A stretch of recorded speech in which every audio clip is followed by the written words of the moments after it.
This is Winnipeg Sports Talk Daily with Andrew Hustler Paterson and Michael Remis. What's going on, gang?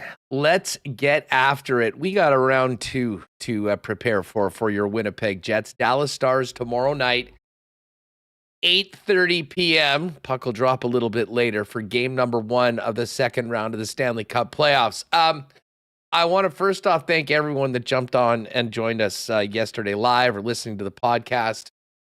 It was that was a show we'll never forget. And listen, like most of you, I'm still not over Sunday, and we're probably not done talking about it. But at some point, we are going to have to move on to a round number 2, or as that will certainly dominate tomorrow's show. But we will be welcoming in Sean Shapiro from DLLS Sports for the latest on the Stars.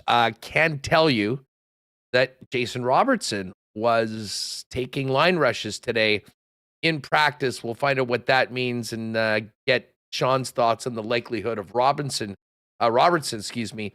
playing in game number 1. Didn't look like Miro Heiskanen was there, and he'll be good to go. But of course, the big news around the Winnipeg Jets was an optional skate that is just wrapping up down at Canada Life Center right now. And there was a sign of Mark Scheifele, Josh Morrissey, and Logan Stanley, who are all in yellow jerseys today, non-contact, but out there with their teammates. I would say probably in the next little bit, Luke Shen is going to speak today. One of the Game 7 heroes, Neil Pionk, is also going to take some questions, and we'll also hear from Connor Hellebuyck. So I'm hoping later on towards the end of the show, we will have Helly for you. That'll, I think, is the one that everyone's going to want to hear what he has to say after surviving round number 1 and where his head's at heading into round number 2 tomorrow against the Dallas Stars. A couple other things too, just right off the bat before we bring Michael Remis in. We have been able to get some more tickets for round 2 along with our partners at Coolbet. Now, we did the social media contest for round number 1 for today. If anyone had already entered and already was a cool better fan of the Lock Shop, or certainly what we do on this program, and responded with their Coolbet account number, we've got good news for you. You got a chance to win tickets to game number 1. So we'll do a marble race later on today with everyone that did put that in. And for round number 2, obviously with the stakes getting higher and the great support we've got from our Coolbet, our partners, we wanted to kind of reward the people that have been playing there. So we'll have details, and this is not entirely set up, but with details a little bit later on as to how you can get in the contest for game 2 tickets, and it'll be open to anybody with a Coolbet account. And certainly if you want to get one, if you don't have one, you can certainly do that one today or heading into tomorrow in time for Thursday, where we'll be doing our next giveaway with another marble race and for the tickets for game 2 of this series. So stay tuned for that. We've had, my God, the people that won tickets for round 1 were so fired up, had such a great time. And heck, who didn't? I mean, if you went to a game in round 1, you saw a win. My God, if you went to game 7, you saw history made. So Paul Edmonds is going to come on with us early. We'll also hang out with Murat Atesh. Cannot wait to relive Sunday night with Murat and then kind of move on, as the team is going to have to do to get ready for the Dallas Stars. And then Sean Shapiro a little later on. We'll also get ready for 2 new series tonight in the Coolbet lines a little later on. Look ahead to tomorrow. And again, we will be sending one of our contestants that responded with a Coolbet address to the initial contest to game number 2. So let's get ready to roll, everybody. The party is just getting started here in Winnipeg in the Whiteout ahead of game number 2, and of course here on Winnipeg Sports Talk. Want to thank all of our partners, of course, Coolbet, Princess Auto, Prairie Toyota Dealers, and Ben Moss. Let's Do It Travel, Aikens Lake, F Apparel, Manitoba Battery, Canadian Club, St. Patel Dental Center, Rollies Transfer. Of course, the Whiteout headquarters over at Royal Sports, Boston Pizza, Little Brown Jug, Assiniboia Downs, Breezy Bend, the Winnipeg Goldeyes. We'll get to a why not question of the day for Not Autocorp at Waverly and McGillivray, and fire up fan feedback as well with our friends at Fans First. Let's get her going. Welcome to everybody in chat. Hit that thumbs up button if you haven't already, and make sure you're subscribed to the channel. And welcome in Michael Remis once again to WST. What is going on, my friend? How was last night once we got through the craziness of that show and actually were able to get a little bit of rest after what was one of the nutsiest 36 hours in WST history? Yeah, it was wild. And I've just been watching the goal, the tying goal, the overtime winner on repeat here, Hustler. All angles. The runway video came out yesterday. So many fan shots. It's on all my social media. It's pretty incredible. And I'm still coming down a little. I did unearth the Blues television call. So if you want, we even have the Blues radio call here if we want to play that at some point. Just incredible comeback victory. One of the great comebacks in a Game 7 of all time. And yeah, it's like, I used to watch like the New Boss tape on repeat growing up. Yeah. And it showed like Solani hitting like 76 goal, or, the breaking Bossy's record. He's doing the celebration. Like, this is that. Like, everyone's watching. Mike McIntyre came on. He's like, I've watched it 100 times. How many times have you watched this game-tying goal?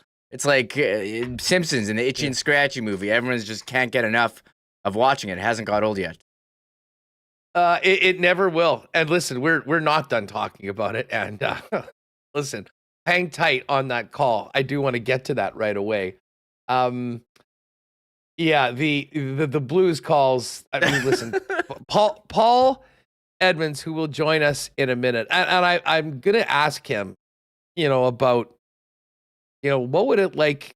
Well, no, maybe we won't say what would it like to have been calling the goal on the other side. Who cares? They didn't score. The Jets did, and they're moving on to the next round. I'm like you do, though, afterwards. I mean, as I said, I shut it down for a bit, and then most of last night, obviously watched that big Leafs win, and we can get into that. But I was just scouring everywhere. And I mean, I'm not sure the Winnipeg Jets have ever been, outside of maybe the team coming back, which was such a great sports story, that I think, captivated a lot of people around North America. The amount of love the Jets, the crowd, the game, the comeback got yesterday was unlike anything I've ever seen. I mean, Witt was on McAfee yesterday. They talked about it for a good 20, 25 minutes. As soon as the show was over, I turned on Around the Horn. And they talked about that game for a good 5 or 6 minutes. I didn't catch PTI. I'm sure it got a mention there. And literally everywhere was talking about Winnipeg and the incredible performance of the Jets. Very different conversations in St. Louis, as you can imagine. We've seen the videos of the fans just getting ready to celebrate their Game 7 win, and then they didn't. Thanks to Cole Perfetti and her late second heroics. And of course, then there was the OT winner as well. But Reem did find this. Reem, this is the tying goal or the OT winner? I got them both. Okay. Which well, let's start with the tying goal, of course. Let's start with the tying goal. And hey, you know what? It was fun. I mean, I especially, and Alex Ferrario, a great friend of the program, who was very generous with his time to come on during the series, was great. But listen, when you're on local broadcasts or doing shows for specifically one set of fans, I mean, everyone can call themselves Big Jays and, oh, we're here for the story and we don't cheer for a team. Okay, great. Tell people that if you want. People are locked in to the story, but also to their team. And, it was a devastating loss for everybody on that side to be so close. I can't imagine. I mean, as exhilarating and thrilling as the joy that we've had in this city now for 40 hours or whatever since it all happened, it's sort of the other way around for the Blues. But this is the tying goal. I mean, we've heard Paul Edmonds call it. This is the way it sounded in Winnipeg. We heard that. This is the way it sounded in St. Louis on 101.5 ESPN, the home of the St. Louis Blues. Cole Perfetti's tying goal in the dying seconds of Game 7. Oh, wait, this is the... Hold on. To Ehlers, he got it off the stick and he lost the handle at the line. Ehlers back to the near wing, dumps it in. Binnington stays in net, points to the far wing. Falk's going to clear along the wall. Connor got it back behind the net. Parayko chops it around. Ehlers wires it into the corner.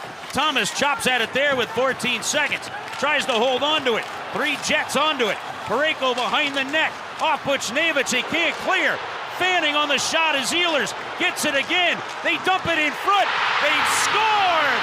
The Winnipeg Jets have tied the game with 1.6 seconds to go in Game 7.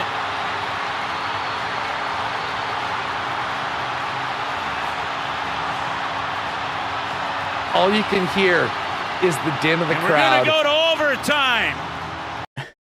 And the disbelief and the crowd. And that crowd is just coming through that one microphone in the press box. I mean, the noise, the pandemonium, the disbelief. I mean, I still take just thinking about it. So that was the tying goal.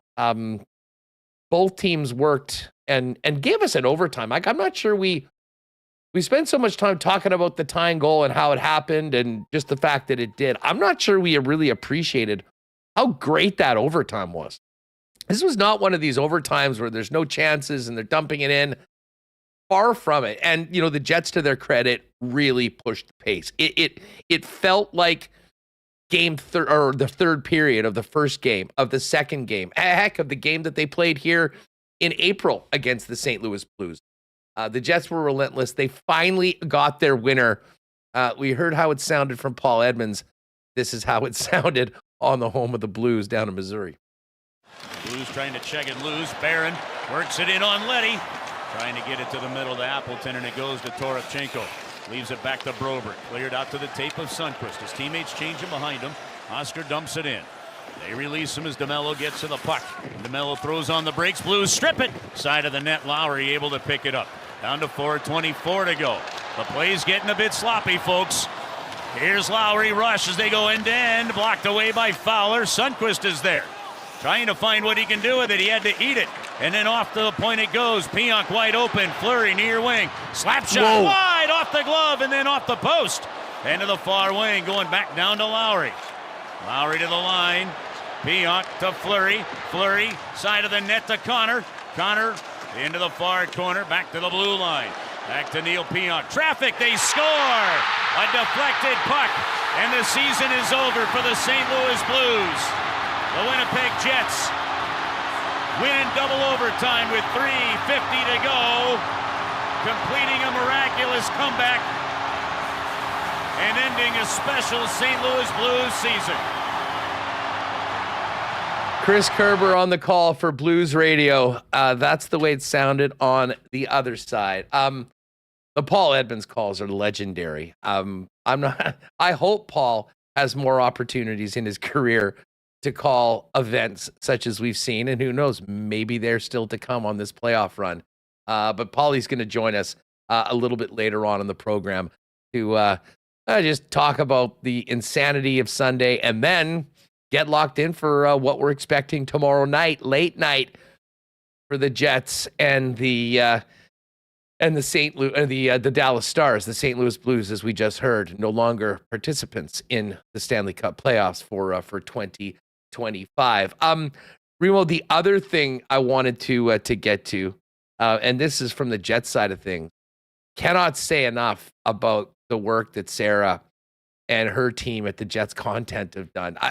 Honestly, I think the last 40 hours, I mean, since that game happened, has been some of the most incredible content that's come out from any team. I mean, the multitude of different camera angles they were running for that tying goal, and they put them all out where it was phenomenal. But the runway piece of the comeback, which is available on all the Jets channels, just north of about 3 minutes, was so neat. And I mean, the visuals of Mark Scheifele and Josh Morrissey in their hoodies greeting Adam Lowry was so cool. But this is the an emotional, exhausted Jets locker room giving out the puck to put that 4th of 16 pucks on the wall after winning game number 1. This is the way it looked and sounded, courtesy of the Jets runway team. Boy, that was fun.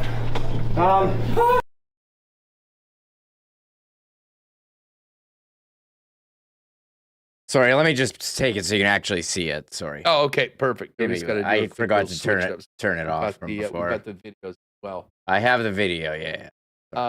Here, we'll go right back. My bad. Yeah, okay, here we go. Here it is. Boy, that was fun. This puck can go to any one of you guys but Captain Clutch. Yeah!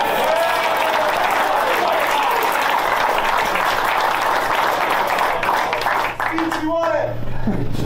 You know what, fellas? There's no quitting this team. I'm super proud of you guys going right to the end. And you know, second round, haven't been there in a while. You know, let's get this thing.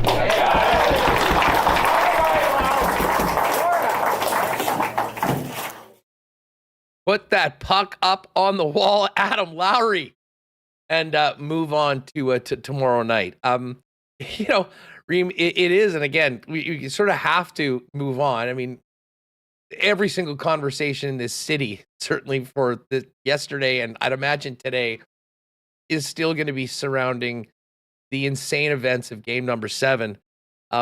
But much like the fans, here's this picture. Look at Scheifele. That is, I mean, hang that up, make a shirt. I don't know.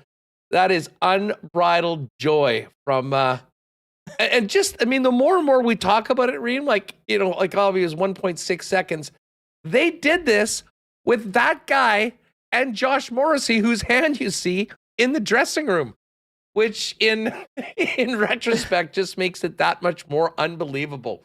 But honestly, this is why we love sports. And listen, longtime fans have seen more than our fair share of disappointments. And at the end of the season, like we always say, 31 of 32 teams are going to be left upset or disappointed.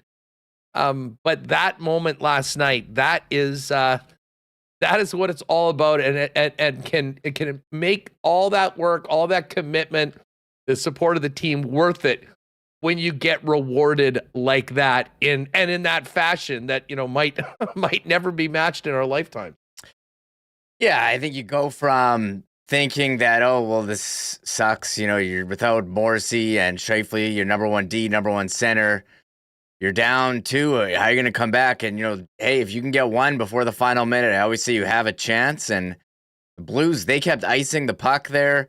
They had tired guys on, and they didn't give up. They kept working, and Cole Perfetti in the right spot in front of the net tipped it home. And, yeah, I was talking about it with everyone yesterday. You know, a lot of people who were there, where you were watching, everyone's got a story of what they did. You know, Paul Edmonds coming out, the Jets put out the video of him in the broadcast booth, like raising his arms. It was so good.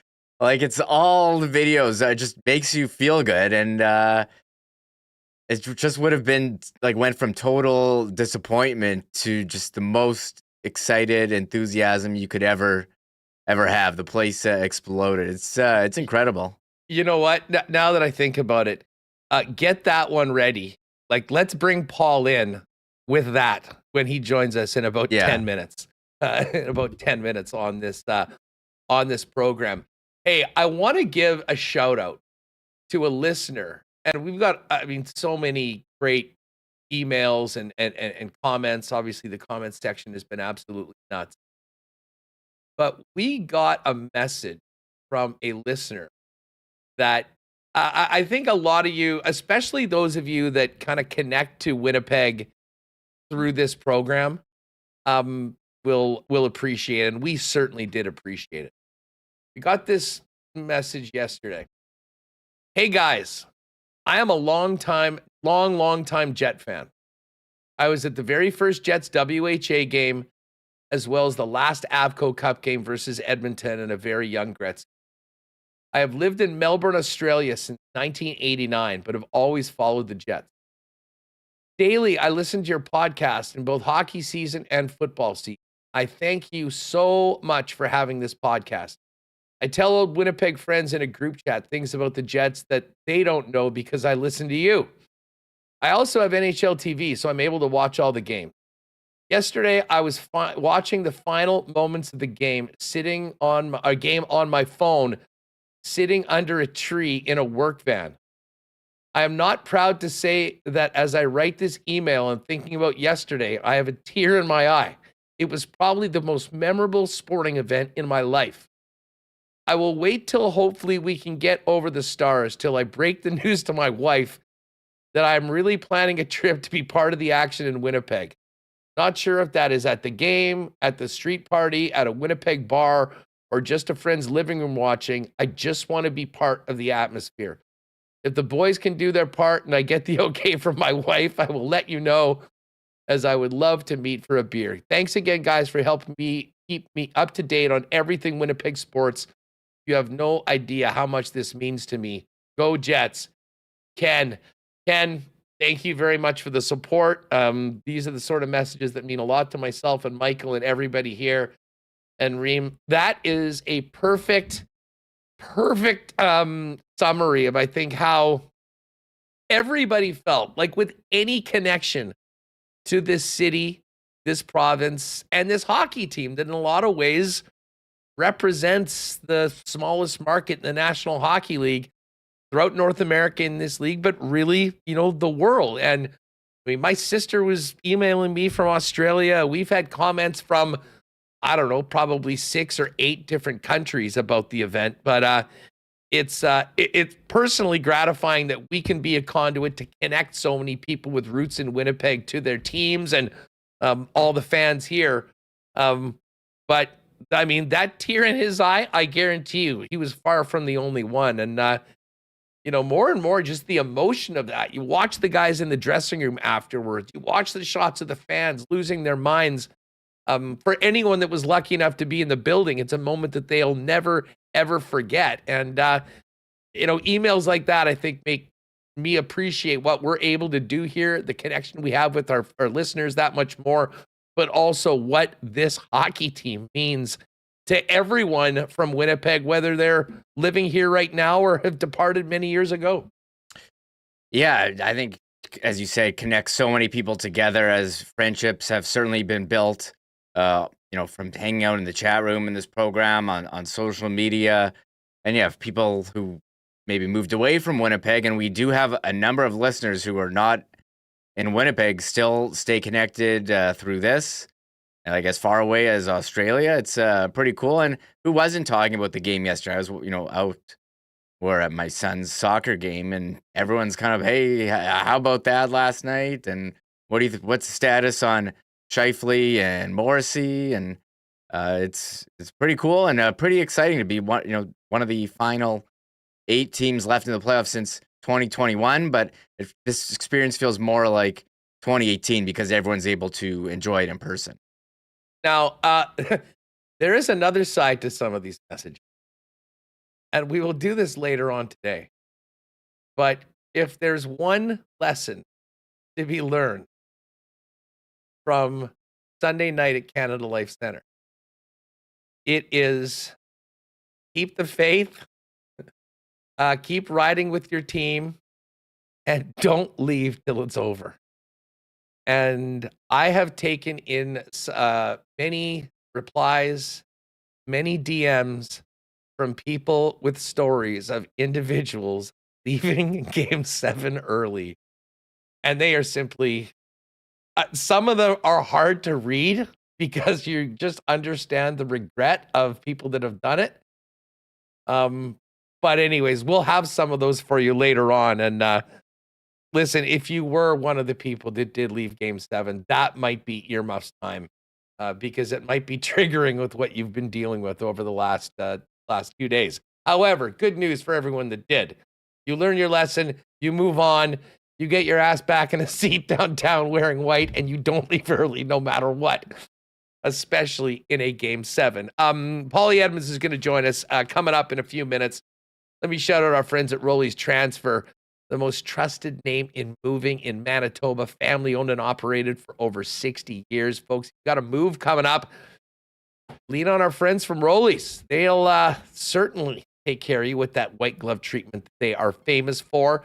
Now into their 7th decade. Head on over to Rollies.com, click on request an estimate, put in the promo code WST, and let them know when and where you're moving and what needs to be moved, and they'll turn it around quickly with a great quote and get you locked in for that white glove treatment that they are famous for. For your next move, make it Rollies. Find out more, request an estimate today over at Rollies.com. This entire city was all smiles yesterday.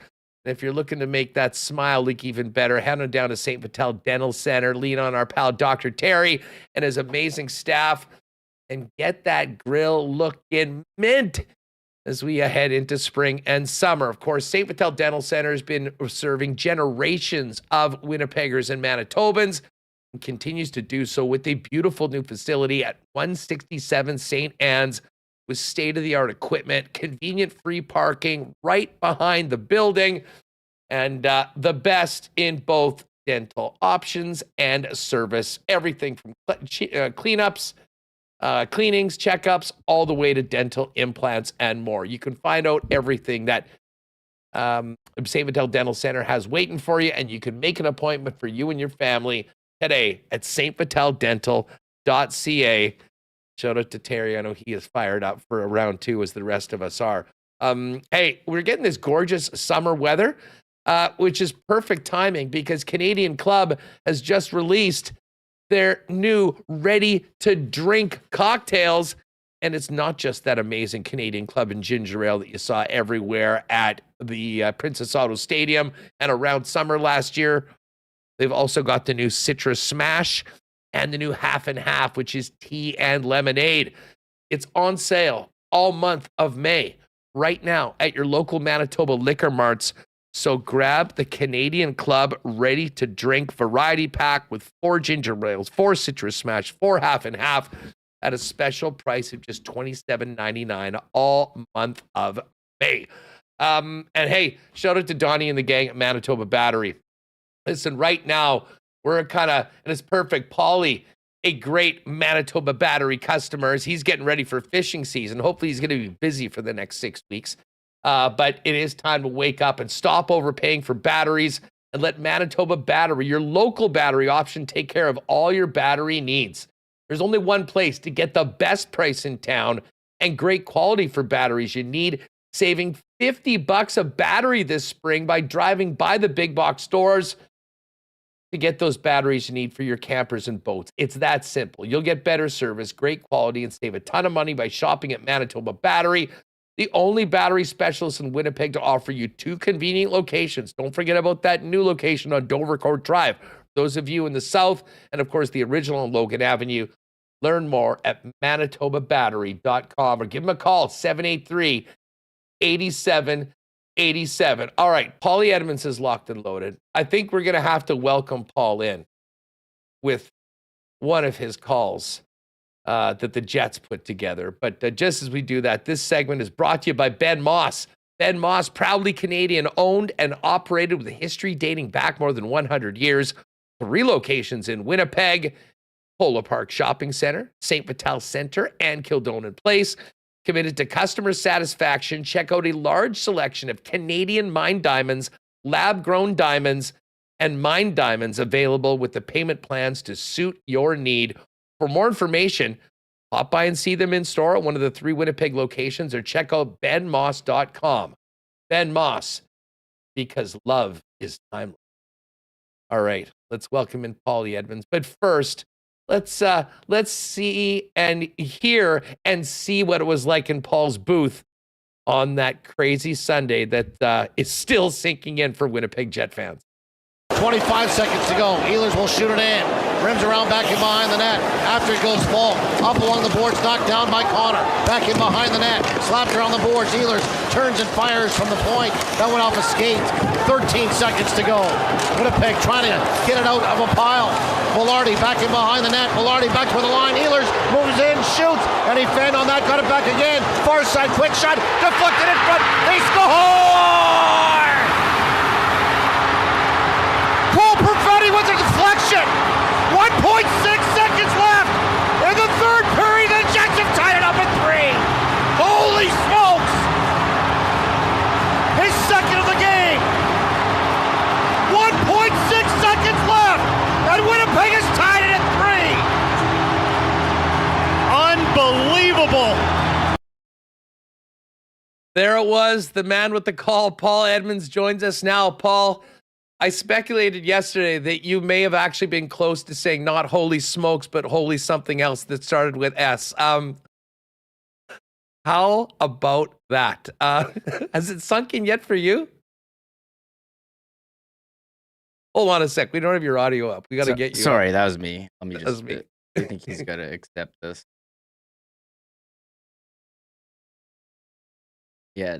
But There we go. there we go. Yeah, And we're okay. just- It wasn't gotta me this fix the time. echo. We just Yeah, got to. Yeah, You're we're gonna good have now. an echo there for a second. We're good. wasn't me this time. No, definitely Yeah. not. I mean, I don't know. Hey, have you watched that a whole bunch of times as much as all the Jet fans have?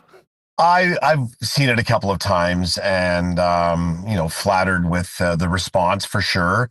The interesting part was of all of the notifications that I have received. And by the way, I can't get back to everybody that's reached out, and I apologize to that. It just would take up far too much time. I am getting back to people that have texted me and some other people in some other forums. But the one overarching comment has been, I would have been okay if Paulie would have used something different than holy smokes. But, then I might have been suspended and we wouldn't be ready for game We need number you for one. round 2. Yeah, that's right. So it's been great. I mean, look, it's an epic moment in our sporting fabric. It's certainly for hockey. Let's hope that there's more to come this year, particularly. We're talking about hockey in another month. That would be great. Just the way they did it. It's just so euphoric. The city, can you imagine with what we've seen from that game on Sunday and the double overtime and before that, the Nemesnikov goal and the Perfetti tying goal and then the Lowry game-winning goal. Could you imagine what this province is going to be like if this team advances to, say, a Stanley Cup final? I'm not putting the cart before the horse, Hustler. I'm just saying, if this is the reaction from a Game 7 double overtime win, what's the next level here if they get past the Dallas Stars, if they get past where they've been once before, and that's the Western Conference Final, and advance?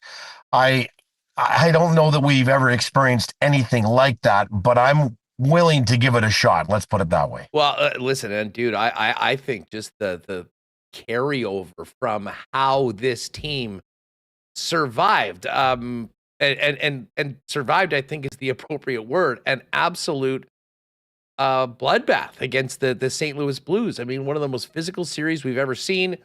To do it with 5 defensemen, to do it with Mark Scheifele and Josh Morrissey out. I mean, it's the gutsiest win I think we can safely say we've ever seen from this hockey club. It will go there in the annals of the most incredible comebacks in history. To think that, Paul, in National Hockey League history, there had been 3 teams in the history of the league to come back from 2-goal deficits in the third period of a Game 7. And then for it to happen in back-to-back nights, and Mikko Rantanen putting together one of the all-time great individual performances in Stanley Cup playoff history, almost overshadowed by what the Jets did the next night. I mean, it really is hard to wrap your head around what we witnessed.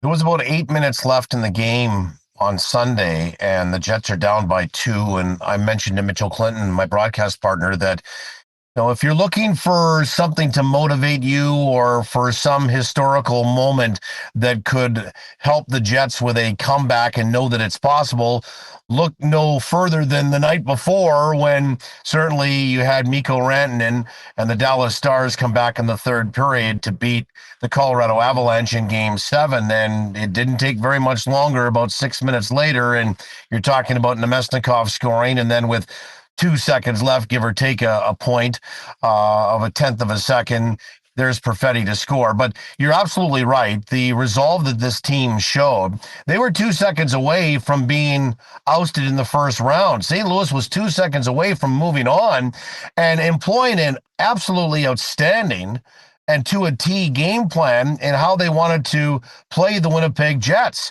So it was interesting. Now, Winnipeg has talked about the resilience that they've had all year, and without top players like Josh Morrissey and Mark Scheifele, and they were able to get it done.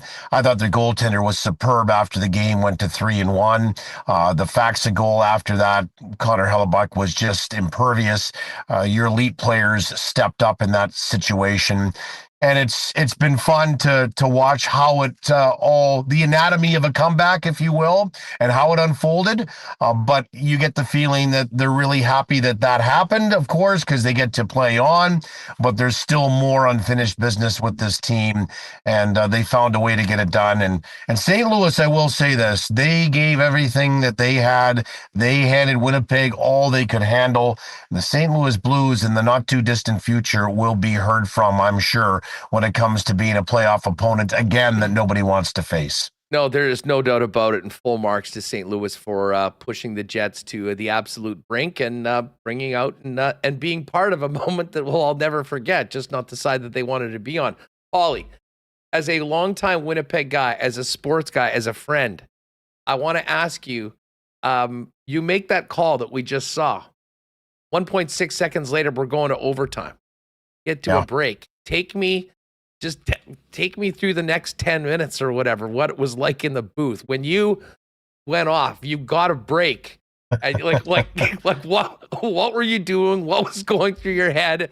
At what point did you, like many of us, go, wait a second, that bleeping just happened. You're still working. You're not going home. Yeah, that's interesting that you say that, because you get over that moment real quick, because the game is, in fact, as you mentioned, not over. So what happens next? And we're sitting there, and it's only 15-minute intermissions, right, in overtime, not the usual 18 that you have in the regular season. So they're a little bit shorter. I don't know that we said a word to each other, Mitchell and I, the whole time. You just sat there and said, okay, let's get prepared for what's potentially going to happen. And that is both scenarios, right? What happens if St. Louis scores the overtime winner?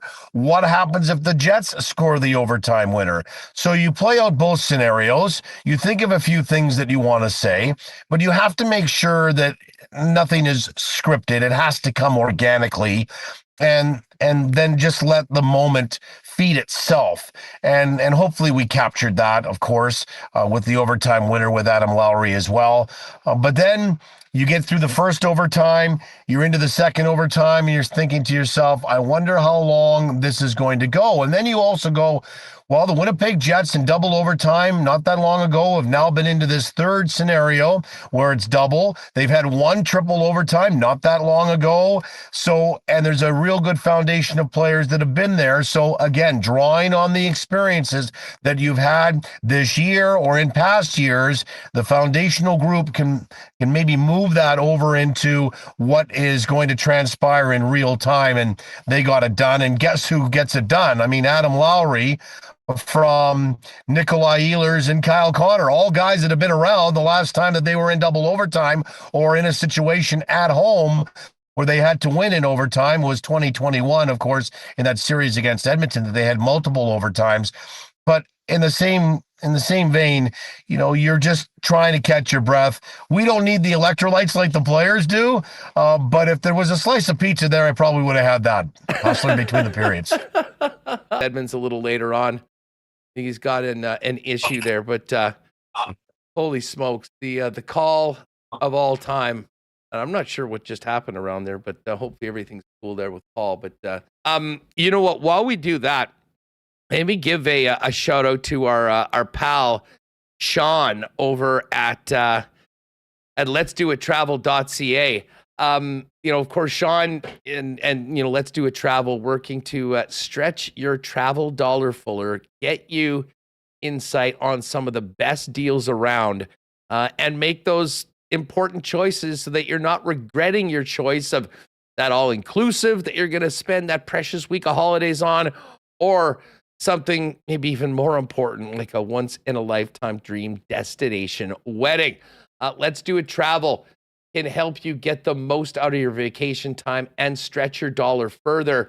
So follow Let's Do It Travel on Instagram at Let's Do It Travel WPG, or check them out online at letsdoittravel.com.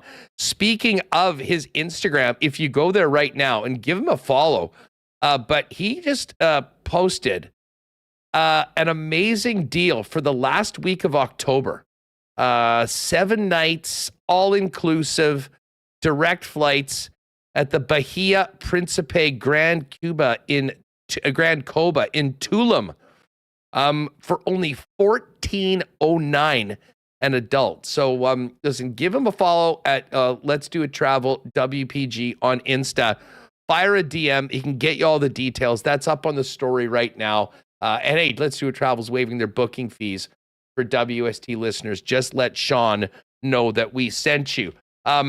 Huge thanks for our friends over at Princess Auto for their support of WST. And of course, Whiteout Mania is not just continuing, but it's growing throughout the city. If you've got great fan videos, costumes, outfits, of which there's been so many, make sure to go to winnipegjets.com/whiteoutmania and get your entries in. And if you haven't already, what are you waiting for? Pop by your local Princess Auto and pick up the Whiteout Mania signs. They are free, and they'll look great in your yard, at your business, as the excitement around this Jets playoff run grows. Panet Road, Portage Avenue West, as well as Princess Auto in Brandon. Whiteout Mania signs available. And while you're there, check out all the great deals on the most unique assortment of tools and equipment around. We are going to get ready to do some fishing. I had a great conversation with Pitt yesterday. The entire Aikens crew over the moon over the game. Lots of big Jet fans out at Aikens. And of course, lots of the Jets like to get out to Aikens in off times as well, because it is the jewel of the province, an incredible fly-in fishing trip, fishing lodge where you can be on the water in less than 2 hours from the city of Winnipeg with world-class fishing and even more world-class hospitality. Go to aikenslake.com for more information on options and availability for the 2025 fishing season, and give them a follow on all of their social channels at Aikens Lake. And of course, if you want to look good for spring and summer, head on down to F Apparel. We'll get you looking good, fellas. The best in custom men's clothing, including custom suits beginning at $400, chinos, golf pants, custom shirts, and both tucked and untucked styles, and the best selection of men's accessories around. Free shirt and tie with the purchase of a suit for 2025 grads on right now, and great deals when you and the boys from the wedding party get done up. Make sure to talk to them about a special discount for wedding parties when you get suited up at F Apparel. Let's get Remo back in here. And Reem, I do think that we are going to be packed going forward. Do we know that Murat's going to come in, or do we want to maybe shift out and head down to Dallas with Sean? Oh, he said he's going to be home in a second here. I do have a clip of Hellebuyck right now ready to go. Oh, okay, perfect. Okay, well, we'll just kill a bit of time. Listen, I've been waiting to hear from Hellebuyck ever since Game 7, and after today's fully attended optional with Mark Scheifele, Josh Morrissey, and Logan Stanley all participating, but in non-contact jerseys, everyone wanted to hear from 37 after the incredible Game 7 victory and the round 1 victory. He was the winning goaltender in double overtime, and this is a little bit of Connor Hellebuyck from earlier today down at Canada Life Center. Yeah, this is just him talking about how he closed the door on the Blues after allowing the third goal of the game. Yeah, I definitely felt a little bit something there. At this point, the pressure is kind of falling off. The weight of the world's off my shoulders, and that has nothing to do with anyone else. It's just the mental grind of that series. That being said, in that moment, it was like a second chance for me. I just got to go and play my game and do what I do best. I don't need to do everything. I just need to play my game and do it the best I can and bring it every single night. When you talk about that pressure, is it similar to the pressure you felt in years past, and do you feel like that or I guess what's the learning lesson in that pressure other than what you just said, if there's more? Yeah, it is one of those things that has been building over years, and I think it's just because I want it so bad. That being said, it was a long series, and there was a lot of ups and downs, and it's probably the hardest part of goaltending is getting shelled, on the road, getting pulled, and coming back the next day and, putting your best foot forward. That's probably the biggest jump that goaltenders make as they're growing up. And no matter how much you think you got a grip on it, there's always more of a learning curve, and there's always more pressure on it, and there's always different scenarios. So, I'm very thankful that the guys in front of me did such a phenomenal job that series and got us through it. And now it's time to get back to what makes me me. All right, exactly. Get back to what makes me me, Remo. I mean, that is that's got to happen for the Winnipeg Jets to beat a stacked Dallas Stars team. Because when you think back to the Jets Stars games head to head this year, Connor Hellebuyck was absolutely brilliant in all four of those games. The 4-1 win against the 4-1 win against Dallas on the day before the West Final. Honestly, one of the great sports days of 2024. They lost 3-1, but that was a really close game in Dallas. And then to me, March 14th, April 10th, two huge games, high leverage, both teams going for it, 1-4-1 and 1-4-0. I mean, the Jets were 3-1 against Dallas in the year, and Dallas Stars scored 5 goals against the Winnipeg Jets in 4 games. So certainly looking to get back to their ways.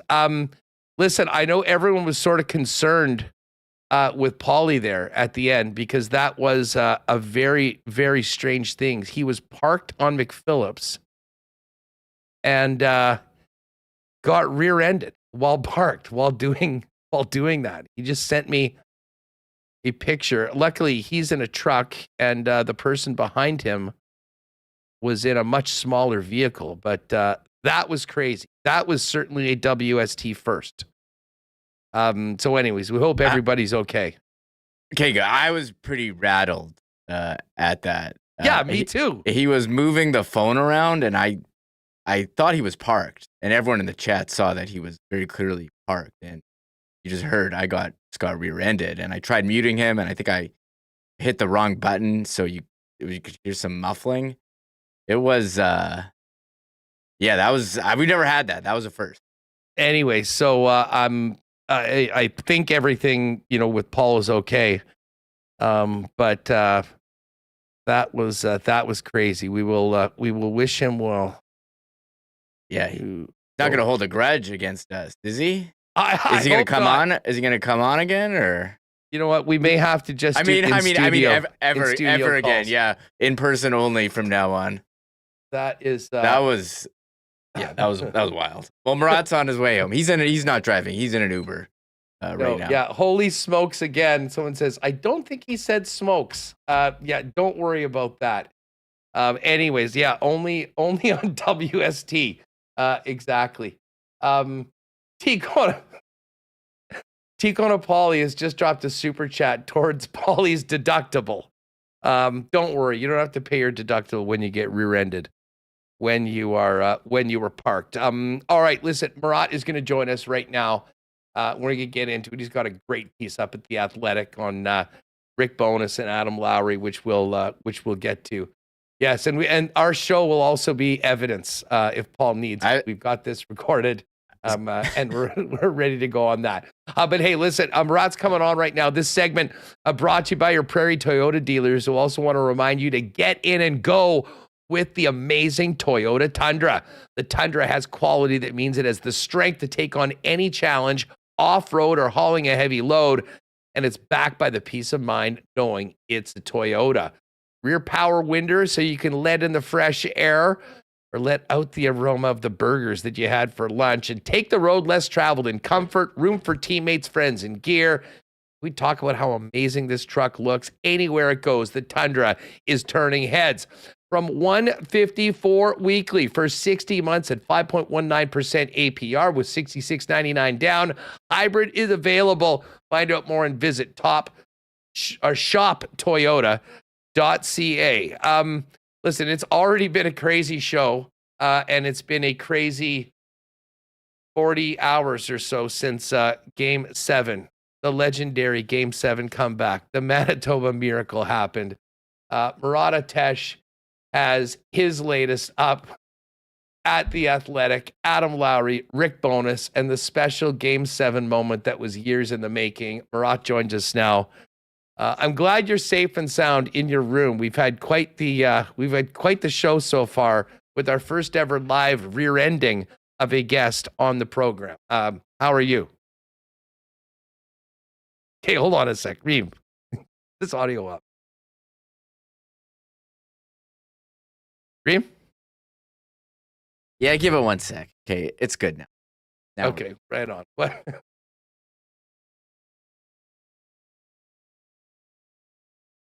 That's all I can say. If somebody's going to rear end me while I'm sitting still, they're going to have to go through the wall of this house.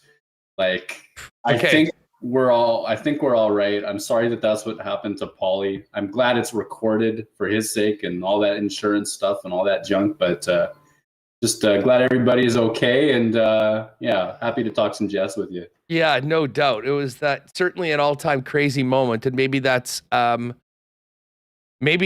appropriate because we had the all-time crazy moment on Sunday. And I mean, I've been talking about it and thinking about it nonstop since it happened. And I mean, there are still moments where you're sort of pinching yourself. I mean, take us through the final moments of the third period from your perch, and we'll sort of take it from there.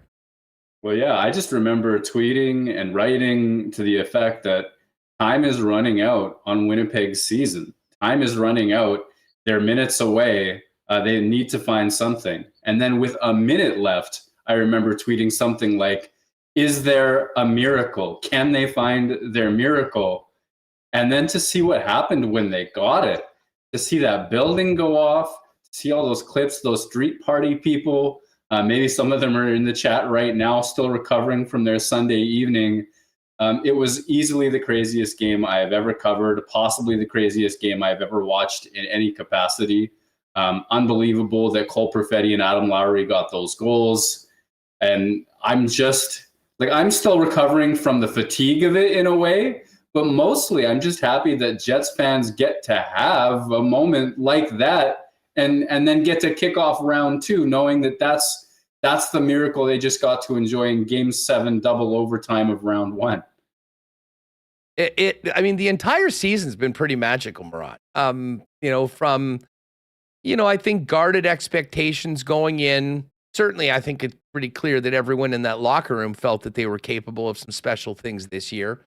But the building of the belief over the year and, month by month, winning over some naysayers and some people and really turning a lot of negativity around the team coming out of last year's playoffs into legitimate belief that maybe this year will be different. I mean, I think of one thing that the first round of the playoffs has taught us is that, I mean, you can't take anything for granted. Every single team that is there in the playoffs is a worthy playoff team. And this is the reason why they play the games, to give us moments like that, but that you actually have to compete and earn it in the confines of the game. And the St. Louis Blues, that was no normal 8 seed. I mean, they had been one of the best teams in the National Hockey League over the second half of the season. I believe number 1 since the Four Nations. You want to talk about a team that gave everything that the Winnipeg Jets could handle and then some. But Murat, just the fact that they were able to do it in the most inconceivable way without Mark Scheifele, without Josh Morrissey, their most important forward and defenseman, If you had told me that, it doesn't seem possible, and yet here we are having this question and this conversation. And man, does it say a lot about not only the will and the belief of those players, but the way every single guy in a Jet jersey stepped up in the most adverse conditions in the most important game many of them have ever played. Yeah, you can't spend a whole season talking about lessons learned, scar tissue, calluses, the resilience, the ability to keep pushing at the most dangerous moments, and then wilt when that moment comes. And the Winnipeg Jets did anything but.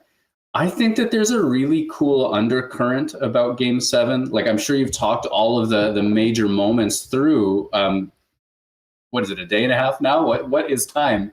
But the idea for me that Winnipeg could have folded so many times. Like, look at the players that combined to give Winnipeg their comeback in the end. And I know it's everybody, especially in a game when you've got multiple defensemen playing over 40 minutes and all that stuff that came with the adversity on the night.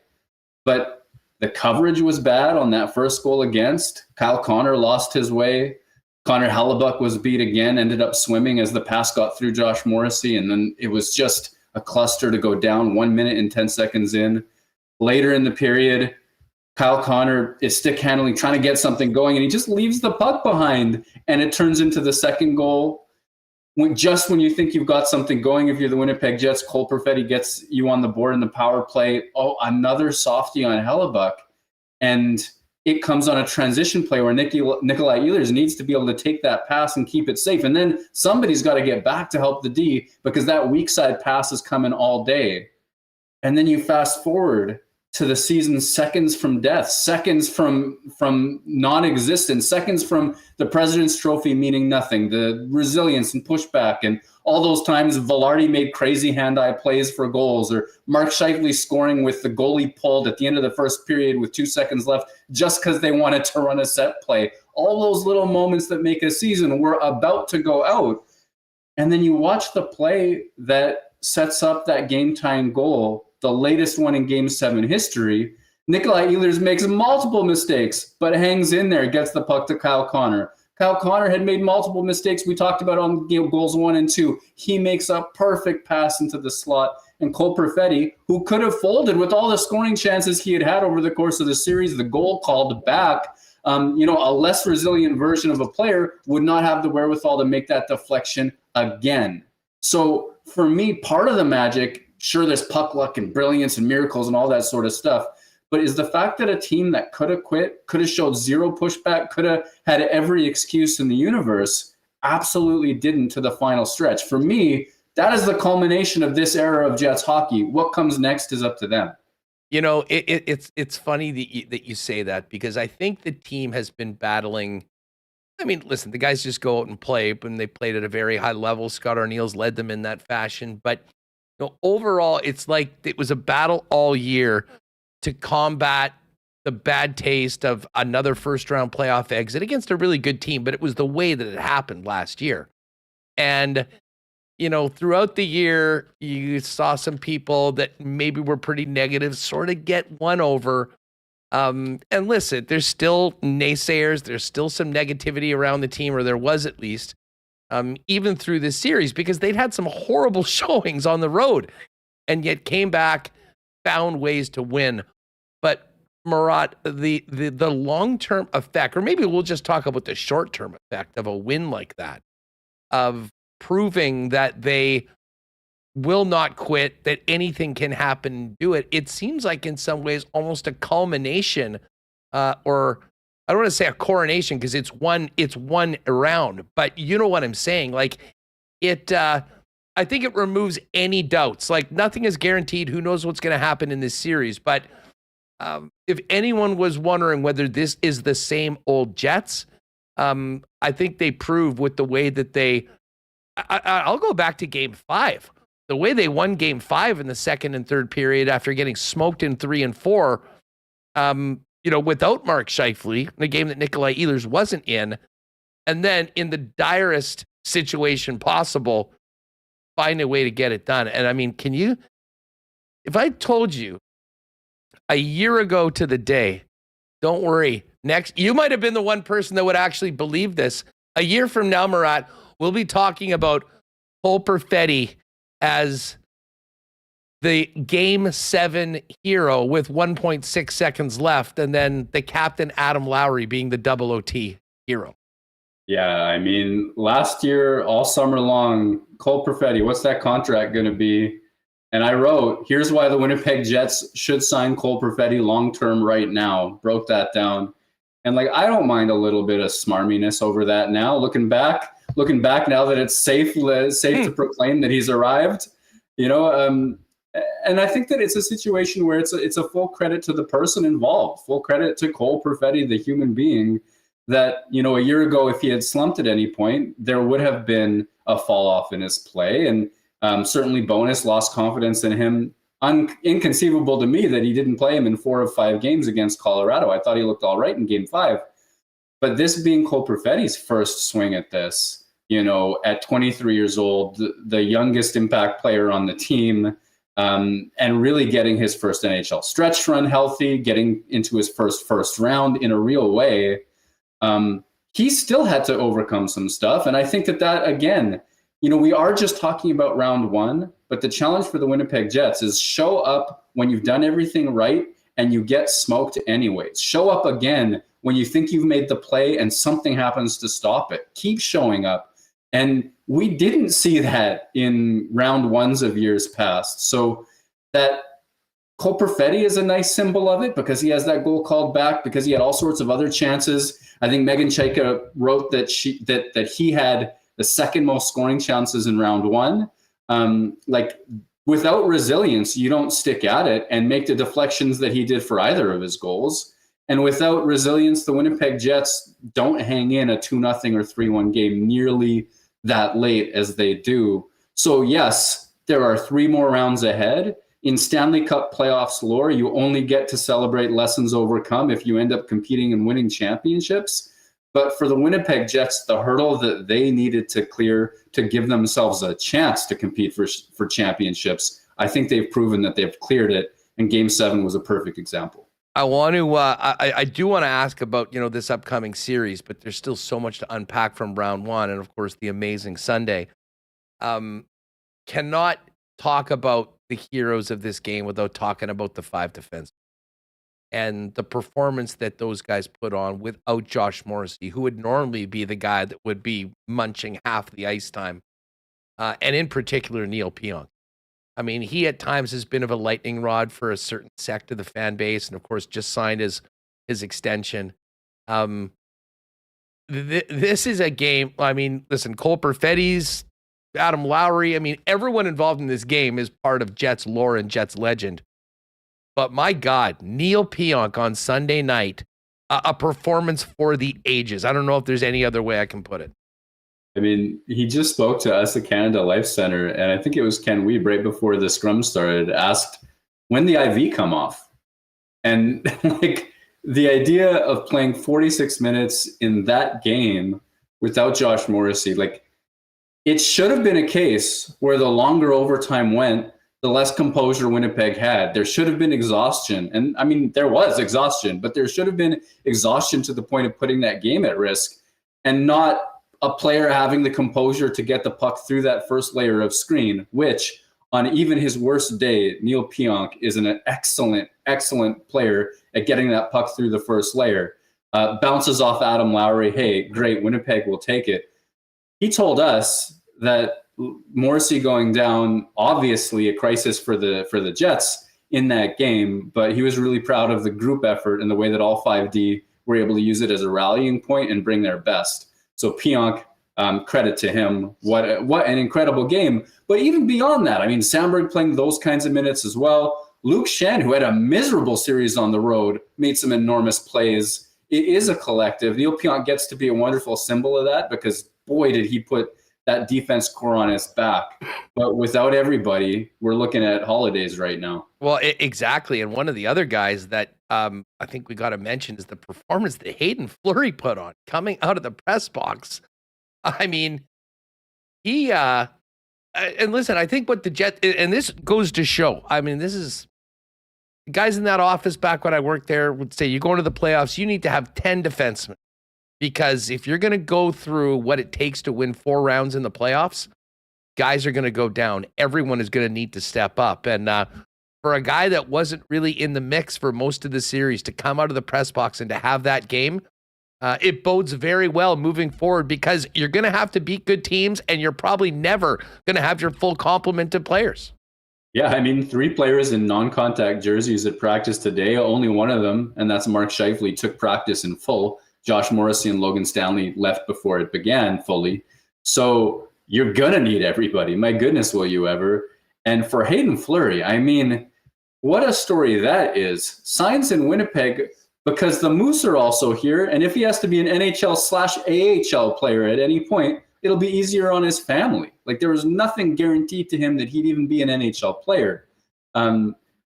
Great start to the season, struggled through top 4 minutes when he had to be pushed and elevated into them. And then to come in for Logan Stanley in Game 7 in the situation that he did with those minutes that he had to play. He played most of 30, right? Like, am I wrong on that? It's an incredible stat line for him. And he was 33.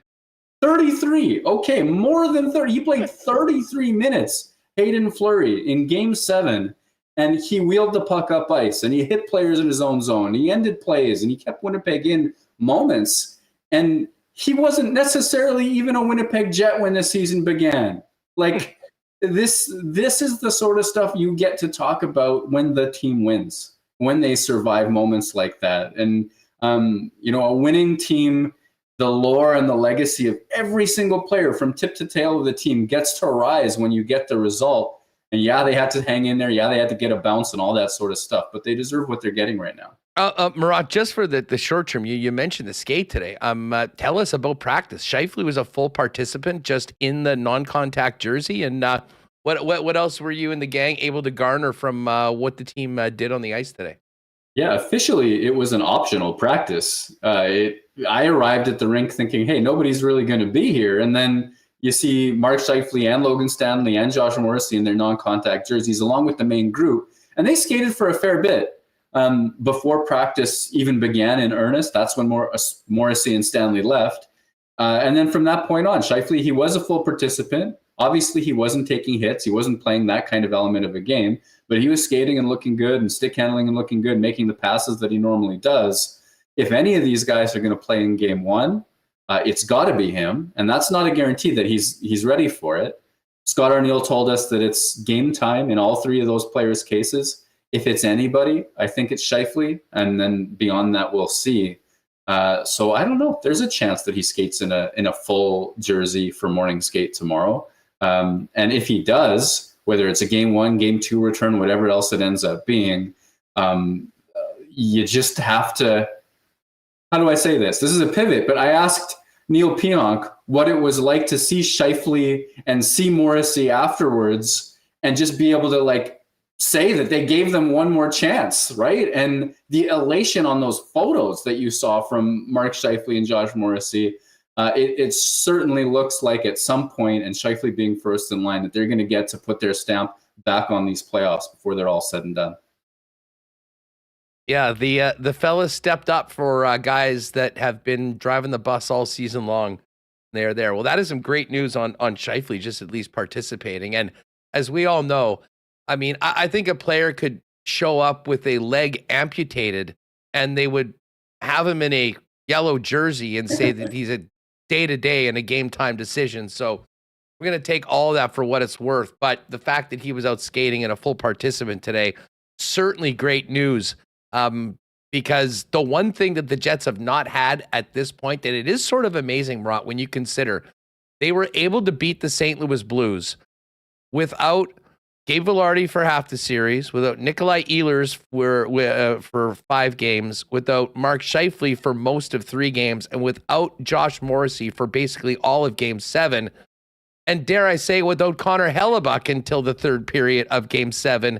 And we're still able to find a way to win. I mean, Connor Hellebuyck, have you guys played this clip yet? There was a moment, and I believe it was in the second intermission, where he told the guys, that's it, no more. That's it, that's all. No more are getting by me at this stage. And Hellebuyck says some things, right? He has that swagger. He's made some promises in his life. But Neil Pionk described the sensation of believing him, and whatever was going on inside that dressing room, for Hellebuyck to lock it in. Like, imagine coming out of the Four Nations gold medal game, coming out of the 6 games that he had just played, all of the shelling that he had received, and to find something where actually he did look locked down in overtime and stuff was sticking to him and he had the top of his crease back and he seemed to have his swagger back. Like, how does a person go from what we saw through 6.5 games to that? I won't have the words for it. I'm still struggling to process it, but did he not deliver in the end when the time had come? So I guess the big hope in Jets land is, which goalie are we going to get in round 2? Is it going to be that guy who's locked in and nobody can touch and is the deserving number 1 over a Jake Ottinger on Team USA? Or is there going to be any regression or slide back? And I mean, vibes are obviously high in a dressing room and at practice after a Game 7 win. There seems to be a lot of swagger and calm confidence coming from that group again. Well, it's the most incredible thing that they were able to win the way that they did. But I mean, let's face it, we all saw Connor Hellebuyck in the third period, and especially in overtime. It looked like a different guy that had been playing the rest of this series. And for him to have said that to the guys and then to be able to hit the bench, see them score once, see them score twice, and then lock it down and win in double overtime. I mean, it does so much for a team from so many different perspectives. But I will say this. I would imagine that Hellebuyck knows that, the rest of this team, for a guy that had been kind of for a long time justifiably said he was the one that was dragging a team to wins, they dragged him to a series win. And I would be surprised if we didn't see some of the best of Connor Hellebuyck when we get to the Dallas Stars, a team that he has played very, very well against this year, as I outlined earlier, with a 3-1 record and only 5 goals against in 4 games. Yeah, I think the big thing with Hellebuyck at the center of it, but every single Winnipeg Jets player, including Adam Lowry at the top with the captaincy and all that sort of stuff, the big thing is a belief that they can play free now. Like, they did slay their first round playoff dragon. They did get Vezina Hellebuyck for the most important 2.5 periods of their season. And yeah, you can throw reasonable doubt and say, well, hey, that was only part of a long series. But the Jets picked him up. He stumbled and they picked him up. At this point, there's no sense of playing with house money, but it really does, for me, feel like a first step, an opportunity created. Like, they had to get through what they got through to give themselves a chance in these playoffs, to give themselves a chance for the season to mean anything at all. All those naysayers saying throughout the year, saying, well, hey, wake me up when the playoffs start or what have you. Well, what can they say now? What is left for them? And you can't do that for 4 rounds. At a certain point, you got to assume, or you got to, like, if you support the team, I think that they're, well, no, I don't tell anybody how to fan. I was going down a dangerous road there.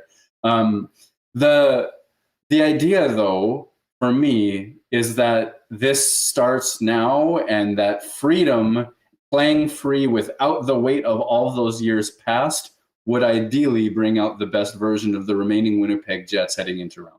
Yeah, no, listen, I fully agree with you on that. And as I said, it took everybody to win this series. But, winning that belief, shaking off some of the gorilla on their back or whatever. And like I said all week, going into last Game 5 after those miserable games in St. Louis, I mean, this was the biggest gut check this team has had in years. I mean, you'd said it yourself on this show. I love that it was 3 years in the making. And, in some very adverse conditions, they proved that they could do it. And they won Game 5. And then in even more adverse conditions, in it still an unbelievable way, they got it done in Game 7. And you move forward from that. I mean, it can be a very freeing thing. And listen, they go into this series as an underdog, despite being the number 1 seed and despite having home ice. I don't think any of that matters to anybody in the Winnipeg Jet locker room. I just absolutely love your piece in The Athletic about Adam Lowry and Rick Bowness. What was your thought? When did you see that clip from TNT the first time? And the very emotional interaction between the former coach and the guy that really was the catalyst to change the culture that was so needing a change here, and a captain that he obviously absolutely loved having play for him. Yeah, I mean, Game 7 that night, I wrote the first story with Jeremy Rutherford breaking down the game itself and everything that had happened, and we got that up. I think I got home around midnight and got to work on the story that came out on Monday morning, just summarizing Winnipeg's resilience, kind of writing that 3-year journey story with the Game 7 capper on it all, and all of the chances and reasons, all the little tiny things that go into those major moments. And I'm going to say I finished that story at 5 a.m. on Monday. Took me a minute. And it was somewhere in the middle of that writing session that I saw that clip, and I watched that clip again, and I watched that clip again. And I thought, just, geez, what an unbelievable moment for Lowry to be almost surprised by Bonus's voice. His voice breaks, says he's going to bring a tear to his eye, and that's very real. And then imagine Rick Bowness being able to tell your captain, and I'll use your captain, he's the one who gave him the captaincy, that he embodies the team the way that he always wanted to. Rick Bowness was brought in to change the culture of the Winnipeg Jets. One of the things he needed to do is change the leadership group. Adam Lowry emerges as the ideal captain, and Rick Bowness gets to tell him so, that the team embodies the way he played in Game 7 in the biggest stage that there could have been at that point. I mean, that's just a really beautiful moment between two people. That's no wonder they. Yeah, pardon me. Go ahead. I was just saying, honestly, it's one of the coolest sports interviews I've ever seen. And listen, if you didn't know that, if you were from California or Texas or something, you're seeing that, you might think that's cool. But having lived through it, knowing the story behind it, knowing why Bonus came in the first place, knowing the first decisions that he made, knowing the guy that he chose to put the C on. And I mean, the final two words, the story ends, and folks, you got to read the entire thing at the Athletic. But the final paragraph is a quote from Rick Bowness. The ultimate goal is what Winnipeg has now. They play so hard for each other and push each other. That's a winning team. And the guy that Rick Bowness chose to lead the way, the captain Adam Lowry, the overtime hero, and a real catalyst, not necessarily of what's happening on the ice, although I think we see a lot of benefits on the ice from it, but that internal culture change to create a team that is all about the team. And we've never seen a better example of that than in Game 7 on Sunday night in downtown Winnipeg. Rick Bowness, what a guy. So I spoke to him on the phone at length yesterday to help build that story. And he said that when he was involved with the Winnipeg Jets in the 80s, he never once heard anybody say, well, hey, Winnipeg culture is a problem. I don't want to play in Winnipeg. So when he arrived and found out that some of the things he'd heard in advance of his arrival in Winnipeg were true, he took it personally. He took it hard. He took it like how can this be the situation in Winnipeg? So obviously we all know he starts his summer by making all those calls to as many Jets as he can. What went well, what didn't, all that's known lore. But he sort of opened up on some of the process there. Adam Lowry, my goodness, he opened up in an interview for this piece, just talking about how difficult it was over the years building up to Bonus's arrival, especially that Dave Lowry coaching year where teammates were almost walking on eggshells around him at times. To go from the place of, I want to say, locker room culture that they had prior to Bonus, to watch it all unfold, get a little more insight into the things that went down, and then to see them reconnect on this stage. For me, that's magic. I'm so grateful that they took the time to help put that story together. And when Bonus says these guys all want to play together, and when Scott Arniel, who's there every day now, says that, and when we talk to the players and they're all re-signing and all that sort of stuff, you believe it. You believe that there is something special going on. And I'm glad that they got to have that moment. Oh, it was something. I'm glad that it was on television, and it was there for everyone else to see, because it really was incredibly special, and encapsulates a lot of the journey that this organization's taken from a pretty broken culture for a pretty talented hockey team to a team that, is still has great players, but is so much more than the sum of its parts. And we've seen it all season long, and we're going to see it again starting tomorrow night against the Dallas Stars. We'll have time to talk about this series as it goes on, but as we get ready, as we transition from just still basking in the euphoria and the insanity of Sunday, there's a series starting tomorrow night. There is. I mean, tomorrow is a game day show. We're back at the rink. The whiteout is and will be in full effect tomorrow night, and it'll be a late one, of course. But just thoughts going into the series about the challenge that the Winnipeg Jets have with the Dallas Stars and what they're going to need to do if they want to be playing the winner of Vegas and Edmonton in a couple weeks for a trip to the Cup final. I mean, there's a lot of mirror images going on between Dallas and Winnipeg. And I'm kind of daydreaming right now. I'm imagining, a cut rate hustler in a cowboy hat in Dallas on a show like this one there, and a cut rate Murat with, I don't know, probably less of a beard, doing a show in Dallas today talking about all the miracles and Mikko Rantanen and their third period comeback and why they can believe now and their own stories. But they got here almost exactly as Winnipeg did with that Rantanen miracle third period. They are possibly getting Jason Robertson back in time for game one. Miro Heiskanen is an injury absence at the moment as well. There's a lot of parallels. They play similar styles of play as well. The structure is there. Winnipeg had a lot of success in the regular season, but we've seen before that doesn't always mean anything come playoff time. This is going to be an extremely quality hockey series. The Dallas Stars have more offensive depth than the Blues had. They probably have less players that are going to make as many headshots. And I'm not putting intent. I don't know what's inside folks' heads, but the St. Louis Blues probably made more hits than you can expect the Dallas Stars to make. But when it comes to some of the game breakers that they have in their lineup when they're healthy, they're as dangerous as anybody. And it makes sense that these are the two teams to come out of the Central in some ways. And it makes sense that people will look at this series as the one that either predicts who makes it to the Stanley Cup final in the West, or who's too exhausted to get out of it at all, because the quality of hockey will be that high. Who do you like, just before we go, who do you like in Vegas, Edmonton? We have an athletic preview and almost everybody chose Vegas, and maybe that makes sense. They're a more complete team and they've got Mark Stone and so many players who play such a two-way game. I don't know. I saw Connor McDavid and Leon Draisaitl find levels against the Kings, and I continue to think that, I don't know, I'm having a tough time betting against them with all their goaltending issues and miseries and all that sort of stuff.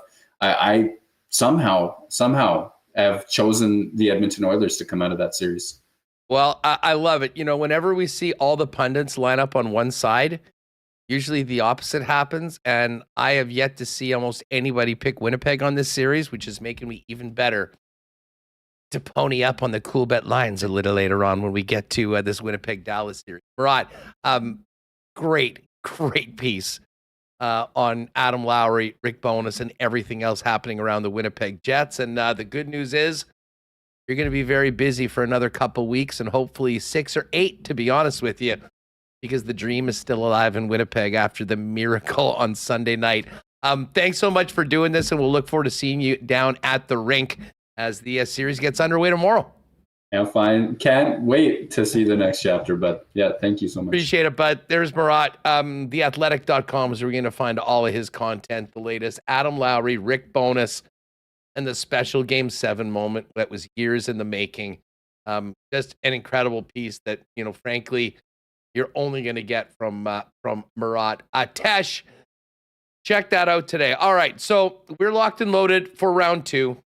You know who else is? Royal Sports.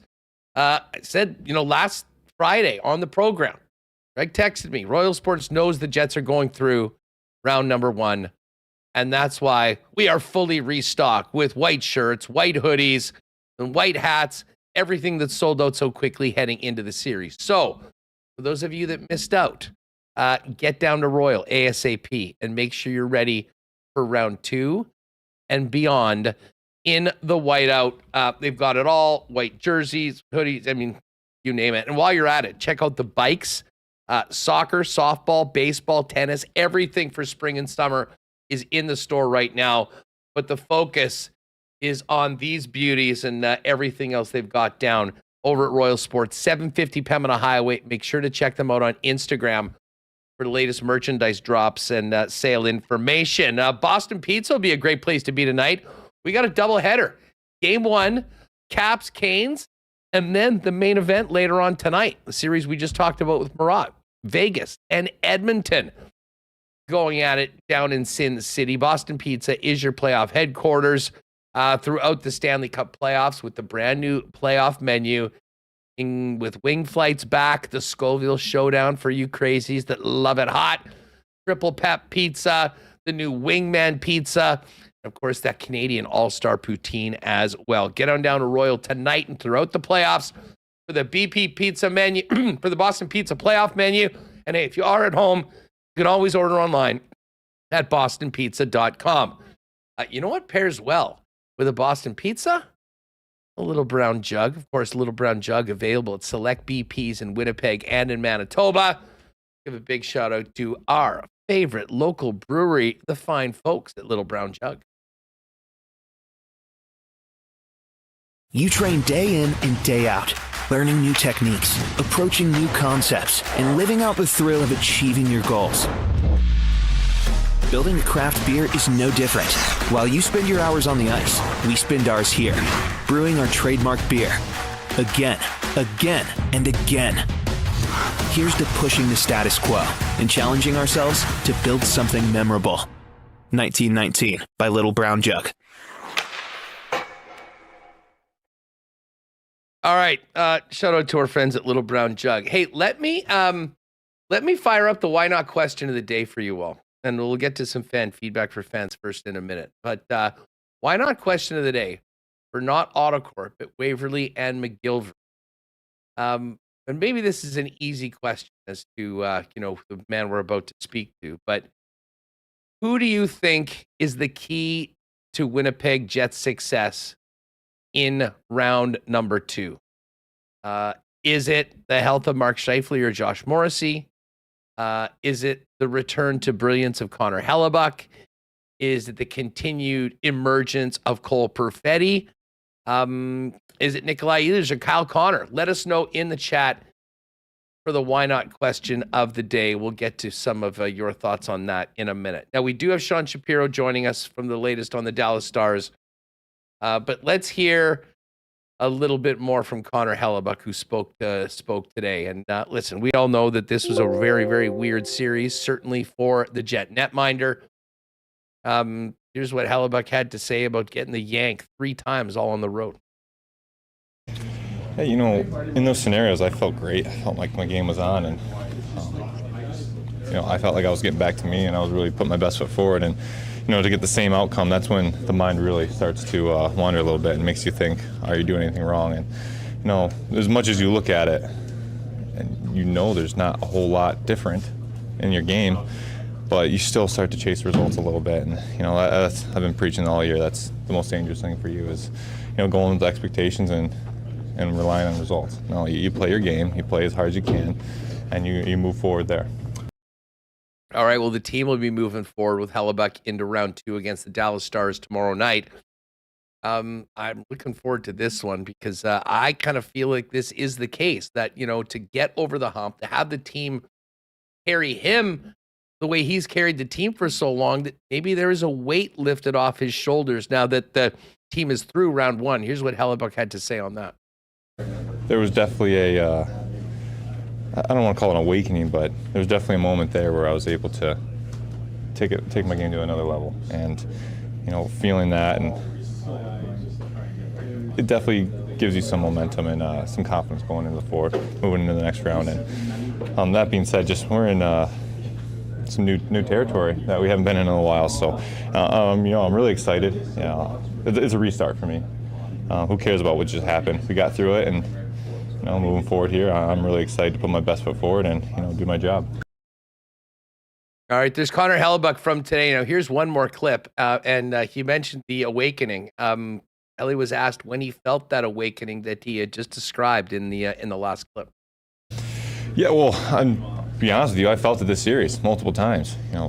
Every time in their building, I came out feeling great, feeling like I was playing my game. I was moving well, seeing the puck well.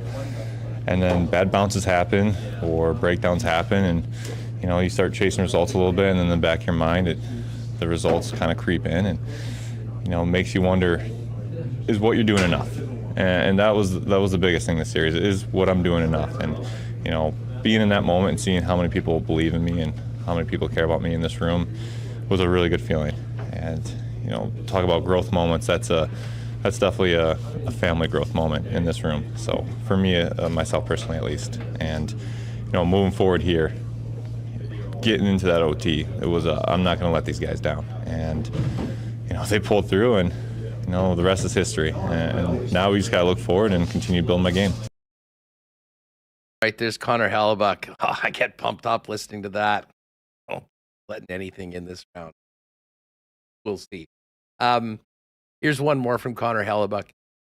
This is him on the line from wanting to be a difference maker while still playing his game and not changing what's got him to where he is in his career. Yeah, it is a fine line. I want to do everything I can possibly, and when you're the goaltender, it's a lot of it goes through you, and you feel like you can do a lot, but you start doing too much and you get away from your game, and then little things creep in, and when you're rewatching it, and you question some things that you did here and some things that they did that kind of threw you off, threw your reads off, and that's what we want to try to avoid. So in goaltending, it's you kind of got to let it come to you, but also attack it while it's coming to you. So there's a fine balance of how much you want to do and how much you want to just rely on the guys around you. All right, good stuff from the franchise. Connor Hellebuyck going to win his third Vezina, maybe the Hart.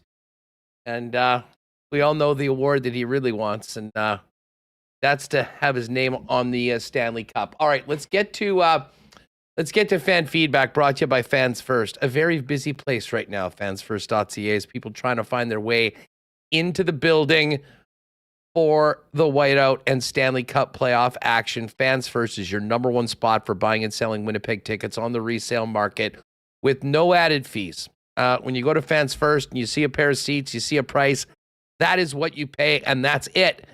Also the best place to sell tickets if you have them, is you'll know exactly what you're going to get back when you list them, with great customer service and quick and easy prompt payment the next business day after the game. Well, I said, who are we looking at leading the way in round number 2? And listen, there's a lot of 37. Knoxville, Hellebuyck, Rat River Revel, 37. Reign, 37.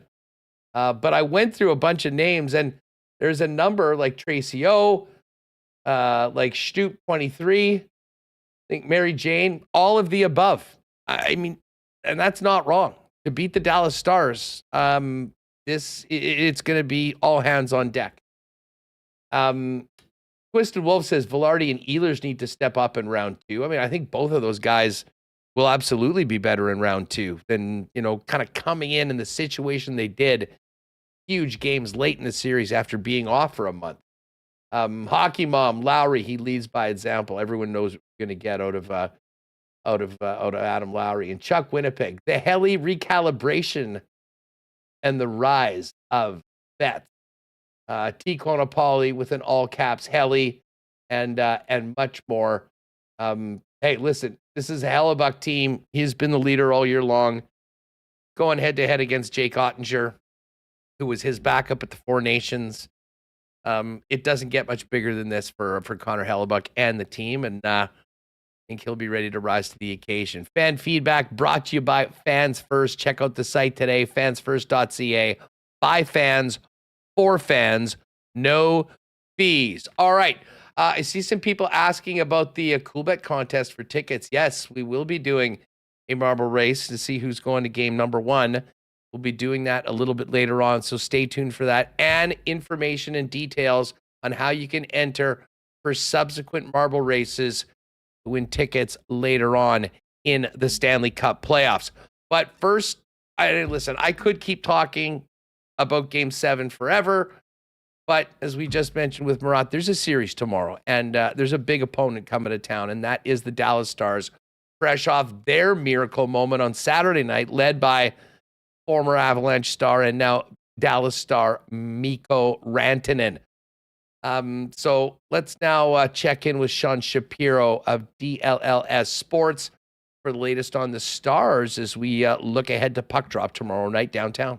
Sean, what's going on? It's great to have you back and have an opportunity to talk about this matchup.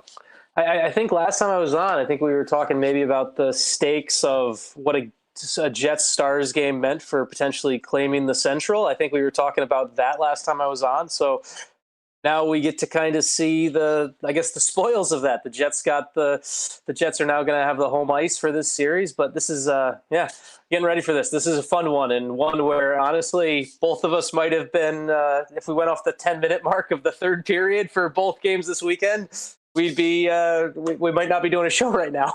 It is pretty interesting that we're here talking about the Jets and Stars going head to head, because it was those two teams that were battling for first place. And, you know, the Avs had to go through the Colorado Avalanche. The Jets got the Blues, and both of them went right down to the wire. Just quickly, I mean, thoughts on the most incredible back-to-back Game 7s the NHL has ever seen on the weekend?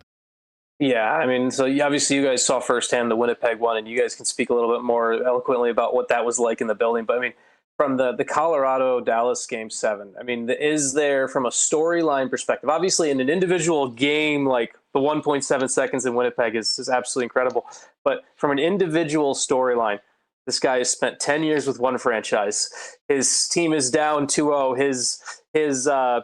Literally the goal that gave them the 2-0 lead is the guy who everyone has claimed everyone said Mikko Rantanen was a Nathan McKinnon merchant. So McKinnon makes it 2-0. And you're like, oh, well, this is, and then Mikko Rantanen goes and has one of the greatest third periods, maybe one of the greatest third periods we've ever seen in playoff history. Puts the team on his back completely.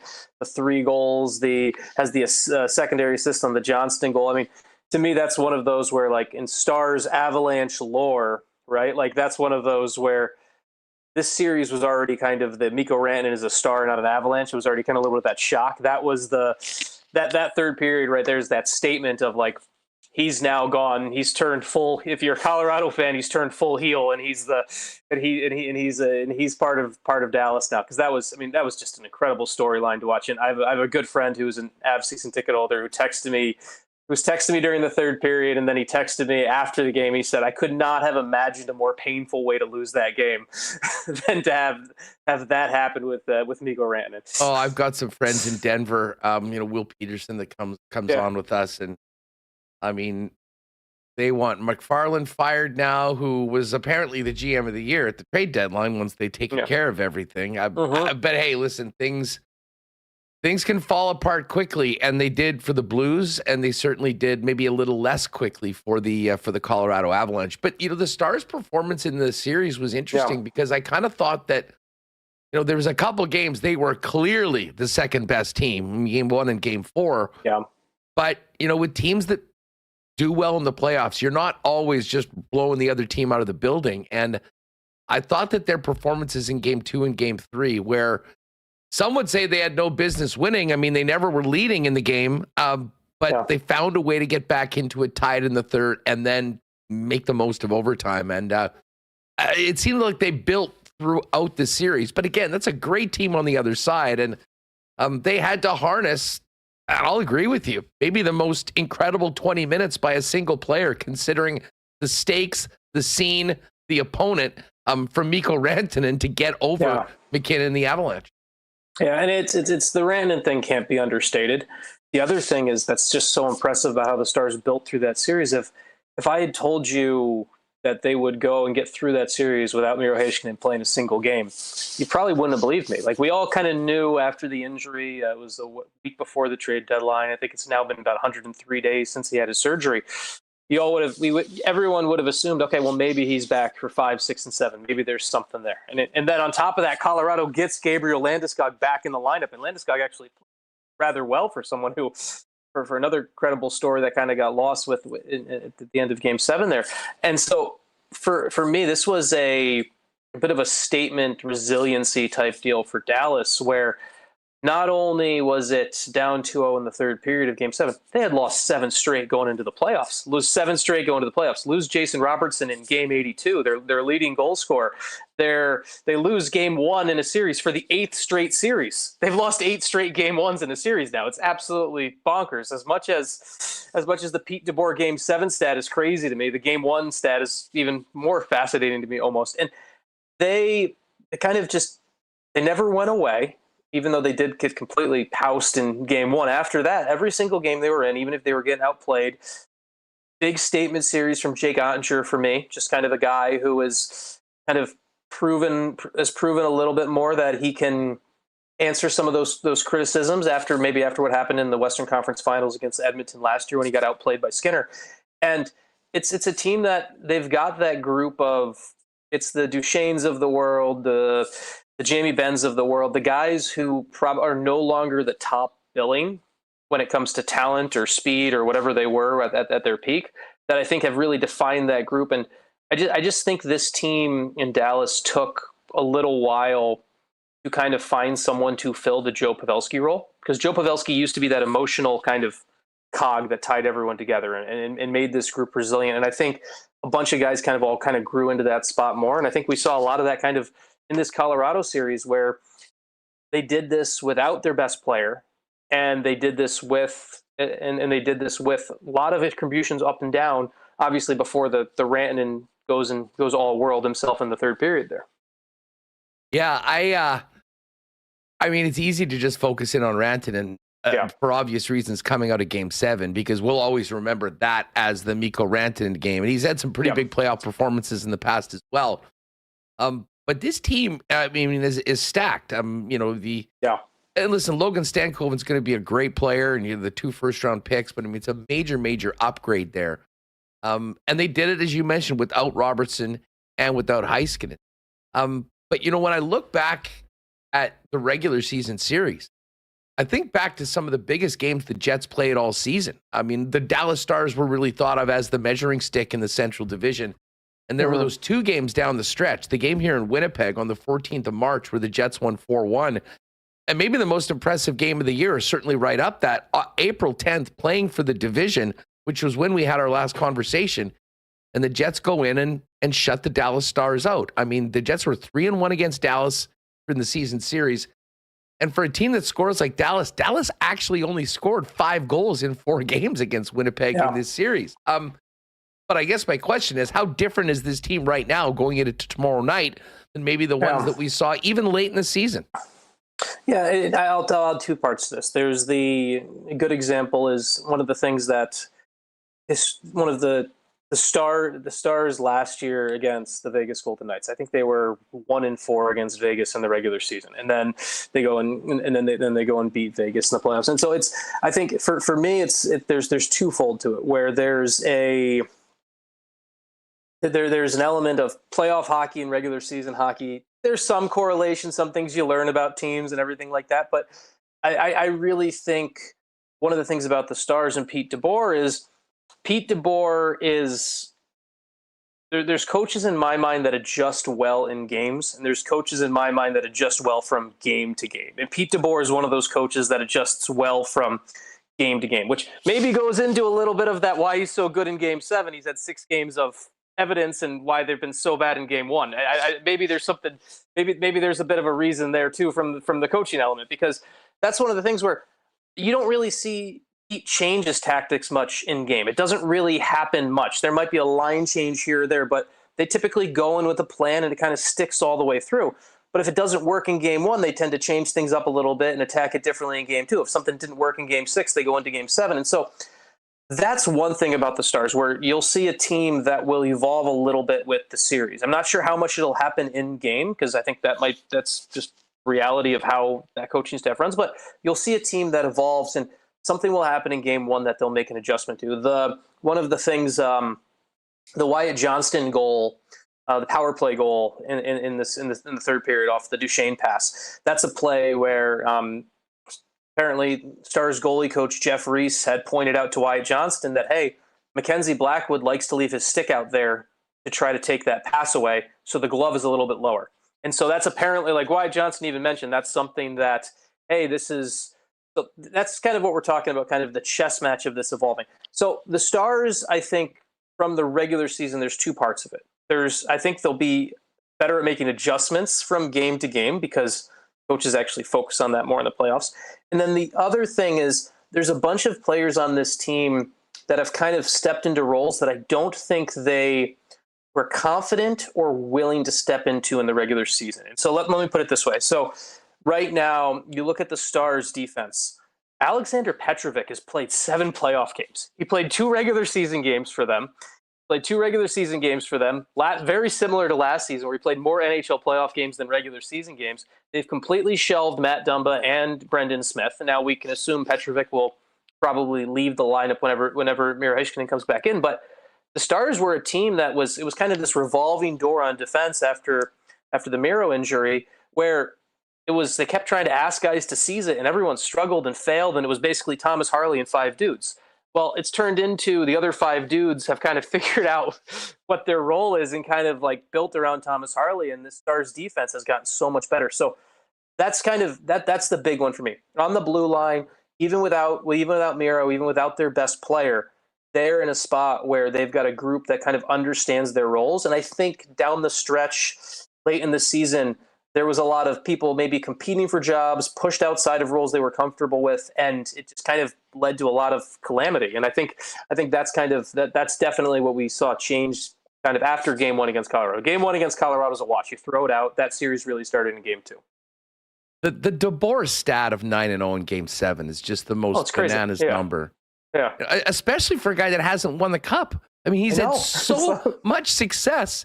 And it just goes to show, it's so funny with the narrative of people like, well, have they won the Stanley Cup? And we're here talking about a guy that has done something that will probably never, ever be matched and hasn't done it. It just goes to show you how hard it is to win those 4 series in a row. Goaltending will be a big focus in this series.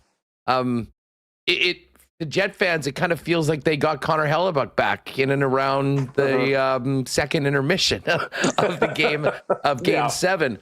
Thoughts on Hellebuyck and Ottinger? Maybe just fill us in on Ottinger's 7 games and how impactful and important he was in their survival. Yeah, he was good. He was really good. I think one of the most intriguing things the Stars did, and it ended up working out really well, but was it ended up working well, but I'm curious. It could have backfired if they didn't have the right conversation with him. Remember, he was pulled in game. Remember, he was pulled in the. He was pulled in Game 3. The third period. He was playing well, and they're getting cranked in. Sorry, in Game 4, and they're getting cranked in Game 4, and they decide to put Casey DeSmith in for the third period, and that's a move where Ottinger had stopped like 34 of 37 shots in the first 2 periods or whatever it was, and it was a move that.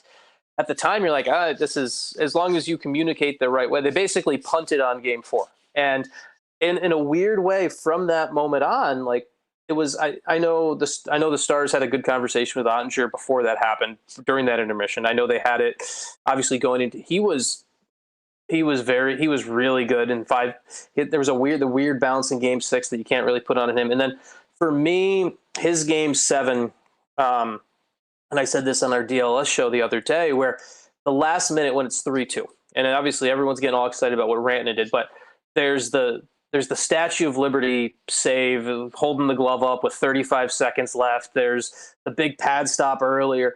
That last minute of the 7th of Game 7 for me, that's his big, like, that's the F you, I'm a big game goalie moment, right? Like, that's the, like, I understand the moment, I understand the stage, and I have the confidence to be a little cocky about it here. And that's something that I think has always been part of Ottinger's game. If you ever talk to him, one of the kindest, most civil humans you'll ever talk to.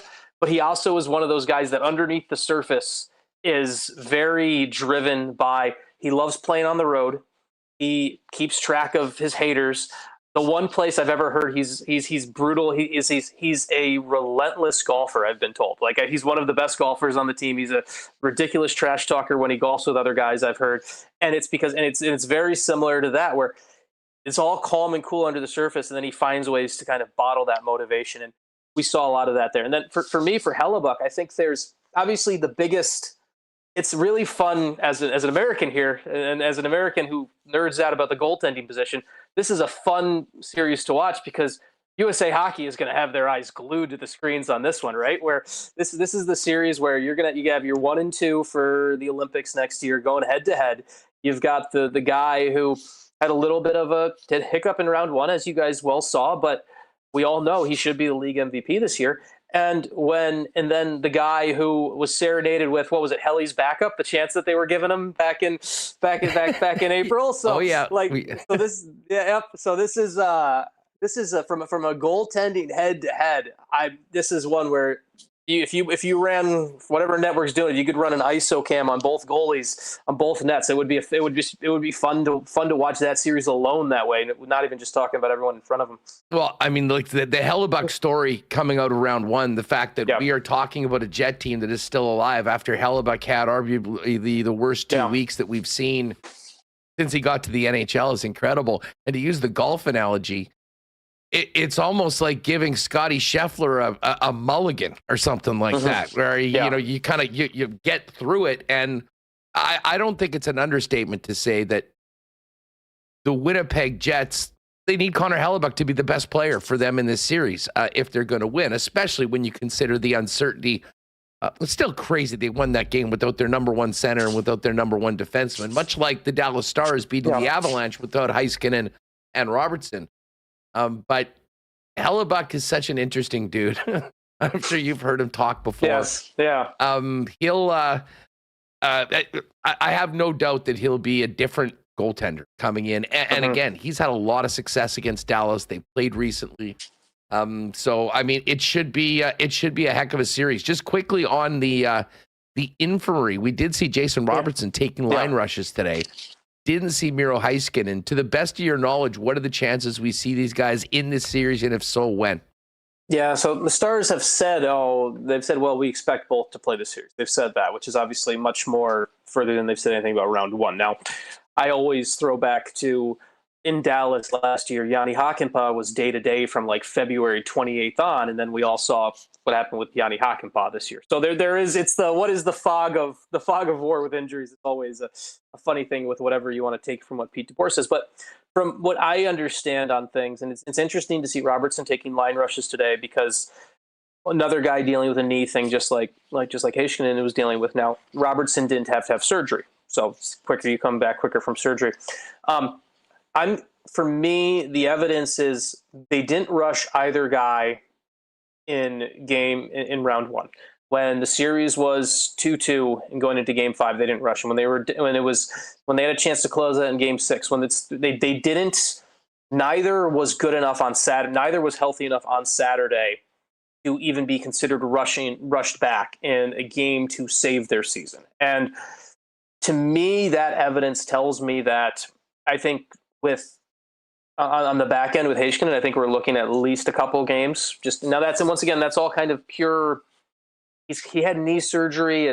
And one of the silliest things right now that the Stars keep saying is, we got to see what he does with contact. I have no idea where they're going to find contact for him. NHL teams don't run contact practices anymore. Right? Yeah, a bunch of guys taking a run at him in the morning skate. Exactly. So I have no idea. They're like, we got to see how he handles contact. I don't know how they're going. So that's one of the lines I've just laughed at. So, but that's been one of the talking points. So we'll have to see how he handles contact. I have no idea how that handles contact. He's got a small kid at home. Maybe they have the small kid run into his knee a couple times. I don't know. But that's the case with Robertson. With him skating today, with him running online, I think today is a little bit more of just testing to see where things go. I don't think game 1 is a reality. Now, I might be surprised, and maybe he's there tomorrow. But the way the Stars have kind of run their bottom 6 and everything like that, it's been pretty interchangeable. Blackwell, Steele, Bork, Bach, they've all kind of been in and out in interchangeable pieces. So today feels a little bit more like, hey, we're just testing to see where things go. I will be fascinated to see if Robertson skates that morning skate tomorrow, and all of a sudden he's doing a little bit more, because maybe that shows a little bit more. The issue is they're both dealing with the knee stuff, and right, the only person, and I can even say this as someone who's dealt with his own knee knee problems in life. The worst thing about knees is the only person with any actual evidence of what's going on inside the knee is the knee itself. So I gotta say the cloak and dagger method of doing the injuries. We're not getting any info. It'll be a need to know basis, and show up at warm up, and we'll let you know who's out there, and then we'll confirm it once they sing the anthems and they see who's on the bench. The worst thing was and I was down in Dallas for game 2. It was the whole Gabe Landeskog warm-ups but not playing thing, where Landeskog, this is one of my favorite, most ridiculous things we've seen. They have Landeskog take warm-ups, and now remember, you only get 3 letters in the game, right? So they had Devin Taves take warm-ups without a letter on.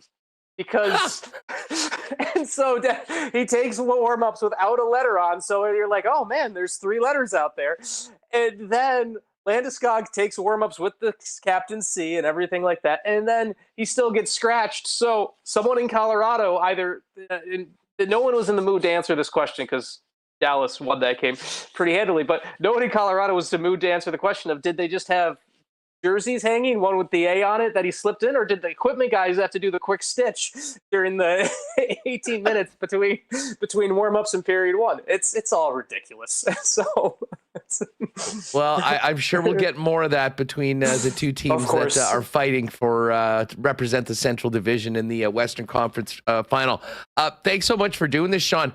Fill people in on if they want more on this series. What you and the team at DLLS have got cooking as we get closer to puck drop tomorrow. Yeah, it's been fun with it's me and myself, Craig Ludwig. Me and myself twice. Wow. It's me, Owen Newkirk, Craig Ludwig, and Sam Nestler. There will be post game. They do a live show. We did one yesterday. They're doing one later today. But after each game, before and after each game, they're doing pre and post game shows. I'll be on for game 4. I think is the next one I'm on. I'll be on throughout the series there, and Sam's got some good work over there. And then I also just always got to plug just because it's the other hat I wear is the Elite Prospects World. Got to plug the hat over there because those guys are doing a ton of great work, and we just put together our first WHL draft rankings, and that was an undertaking I never thought I'd dive into. And I learned all about the kids that are going to be draft picks, NHL draft picks 5 years from now. So that's so I got to plug the guys at Elite Prospects as well, in addition to the DLLS crew. Well, it's a good time for that because half the league that wasn't lucky enough to be part of the Stanley Cup tournament was watching the Islanders win the draft lottery, and we move on to the draft now for 24 teams. But 8 teams are remaining. I know Stars fans and Jet fans are fired up that they are still have a chip in a chair, as they say. Sean, thanks so much. Enjoy the series. Let's do this again soon. Sounds good. Always fun, Andrew. All right, good stuff from Sean Shapiro. Appreciate him. Man, these shows are getting longer and longer with us having so much to do right now with all the hysteria around this playoff run for the Winnipeg Jets. We do have some more to do. We are going to get to the Coolbet lines. We got 2 big games coming up, and we were just cutting a little bit of Scott Arniel with an injury update and more from today's availability after the optional skate. I was mentioning yesterday, in the midst of the delirium about the win for the Jets, knowing that they were still playing, just what an incredible month that we have coming up of May on the Winnipeg sports scene. Of course, Valerie just got going. Needless to say, this city is completely all in on the Winnipeg Jets, and that series is beginning tomorrow. Bombers are going to be back later on, and the boys of summer, the Winnipeg Goldeyes, are back getting ready to open their season this week, and then opening up at home on Tuesday, March 20th. And the Goldeyes are doing a great giveaway. Black special edition Goldeyes jersey. I'll get the numbers. I don't know whether it's the first 1,000 or 1,500 fans, but I did meet up with Andrew Collier and I saw it. It is an amazing giveaway item. So pay attention for that for the home opener. We'll be getting a final date confirmed on our patio party coming up in the days, which will hopefully have you all join us. And we'll be doing it late enough so it won't interfere with any Stanley Cup playoff hockey. Dare to dream, everybody. And, of course, a couple other group nights as well. But goldeyes.com for all the information on the upcoming season. You want to do a corporate rental, one of those sweet patio suites where we'll be doing our patio party there. Suites, season tickets, mini packs, flex packs. Goldeye season is just about here. And I tell you what, it is feeling like baseball season right now. Not too often you can go to a hockey game when it's pushing 30 degrees and then get ready for a ball game in a couple weeks. But that's where we're at right now. And the Goldeyes aren't the only thing getting going right away. Assiniboia Downs as well. What a derby we had on the weekend. And a week today is opening day at Assiniboia Downs, the first day of live racing. And it's going to be an amazing season going from May 13th all the way to October 8th. Now, we had the usual Monday, Tuesday, Wednesday. Now, it is going to be mostly Tuesday, Wednesdays, but we will have 2 Mondays in June, a Monday in July, 2 in August, 1 in September as well. But you can pretty much count on Tuesday and Wednesday night live racing throughout the year with select Mondays as well, and an extended season going all the way to October 8th. Hit up asdowns.com for all the information on the upcoming season, and we'll see you at opening day and opening week next week out at Assiniboia Downs. And hey, a big shout out to our friends over at Breezy Bend. Can't believe it. Feels like we're in the middle of golf season right now with how beautiful the weather is and how great the course is looking. Breezy, of course, is hosting the Manitoba Open this year. Can't wait to be out there for that. And if you're looking for a great long-term home for you and your family at one of Winnipeg's top private courses, give our pal Corey Johnson a call at the clubhouse for more information on getting on the waiting list for Breezy Bend. And of course, you can find out all the information over at breezybend.ca. All right, before we get to tonight's game and all of our Coolbet lines as well as the Game 1 tickets, let's get to Scott Arniel. And this is, listen, we've talked a lot about Connor Hellebuyck, and we heard from Hellebuyck. Check this one out. This is Scott Arniel on an intermission conversation with Connor Hellebuyck, where Helly said he would not be allowing any more goals. Yeah, that's just, recognizing that, that point forward that, for us to come back and win that hockey game, he had to close the door. And, I think that, I think his bounce back and, Game 5 was big. Again, it's Game 7. He had to step up and make some stops, and he did. And that's what we expected from him. He's one of our leaders. He's one of our elite guys that, like everybody else is kind of during this series is, taking their moment to step up and do what they had to do to help us win. Can that propel him, do you think? I mean, that's got to be the goal heading into Dallas. Yeah, for sure. I think that I mentioned to you guys after the game that, one of the toughest things in pro sports is getting out of the first round. It is hard. You got the underdogs in there. You got everybody's got a shot at it. So there's no light opponents, and people are coming fresh off of the end of the season, and it just that getting through that for him, not just him, our whole group, to get through that first round is now we can maybe take a breath, move. And then again move on to the next opponent, and that's Dallas. Obviously going to be a big one, but he just I think that's just a big weight off his shoulders, and now he can reset, and hopefully he's feeling real good about himself and his game. Reset, move forward, and reemerge as the Connor Hellebuyck that is about to win his 3rd Vezina trophy and might be the MVP of the whole damn league this year. Time to let him know. For number 37. Here's Scott Arniel on Morrissey, Scheifele, and Big Stan all skating this morning, and Scheifele joining the main group, all in yellow jerseys, non-contact, of course. Yeah, certainly that was big. And then, as you saw, Stan was the other one. So, that was today was the first day for Josh, so that was great. For Scheifele, he was on yesterday, so he's been on actually sneaking in there. So, so it's a good sign to see them out there and participating. Stan, first day today for him as well. So, all part of that. We'll go day to day here, obviously, and see where they're at for tomorrow. And they got to wake up tomorrow and see if they've improved from today. So game time decisions. Yep. Everyone is a game time decision moving forward, I think, when you ask Coach Scott Arniel. I love the conversations with, literally everybody on what they did after the game. how their Monday was. I mean, our chat yesterday, it was just, kind of like conversations around the city. Everyone just talking about what the hell just happened. We joked at Neil Pionk, or Ken, like when he took the IV out. I think the coaches might have needed an IV after that one. Scott Arniel was asked on what he got up to yesterday after that late night double OT victory on a Sunday that pushed his team into round 2. It took me a while to get to sleep. Stayed home, had breakfast with my wife. Stayed at home probably till about 2 o'clock. Then I came in yesterday, and there was some stuff I had to get. There's some logistics stuff. There's some travel stuff, some hotel stuff. Now that we got the times, I got the times yesterday of all the game. Well, on top of the 4 games. So just kind of hitting that stuff. Our meeting, the prep meeting this morning for the group. We talked briefly about St. Louis today, and then moved on now to Dallas. So did our meetings, got some meetings out of the way this morning. And so for me, it was just kind of, I had some things I got to check off my box yesterday, and I did take some time in the morning.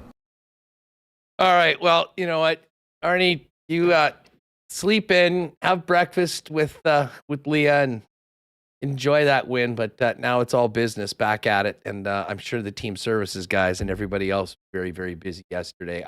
Here's just one more from the coach looking ahead to tomorrow's game 1. Here's Arnie on taking on the Dallas Stars, who, of course, also played an epic 7-game series finishing up on the weekend. Yeah, I think we're a lot alike. For us, that the longer stretch in between games with St. Louis helped us get Gabe and Nick back. But at the end of the day, now you're right, it's going to go and it's going to come fast, and we got travel in those days as well. We got an afternoon game on Sunday, so it's going to be quick. So I think that both teams, obviously, we go through it. I know they have some key players that they're kind of hoping for as well to be back, as are we. So it's going to be be interesting to see what happens as this moves forward, who's available, who isn't available.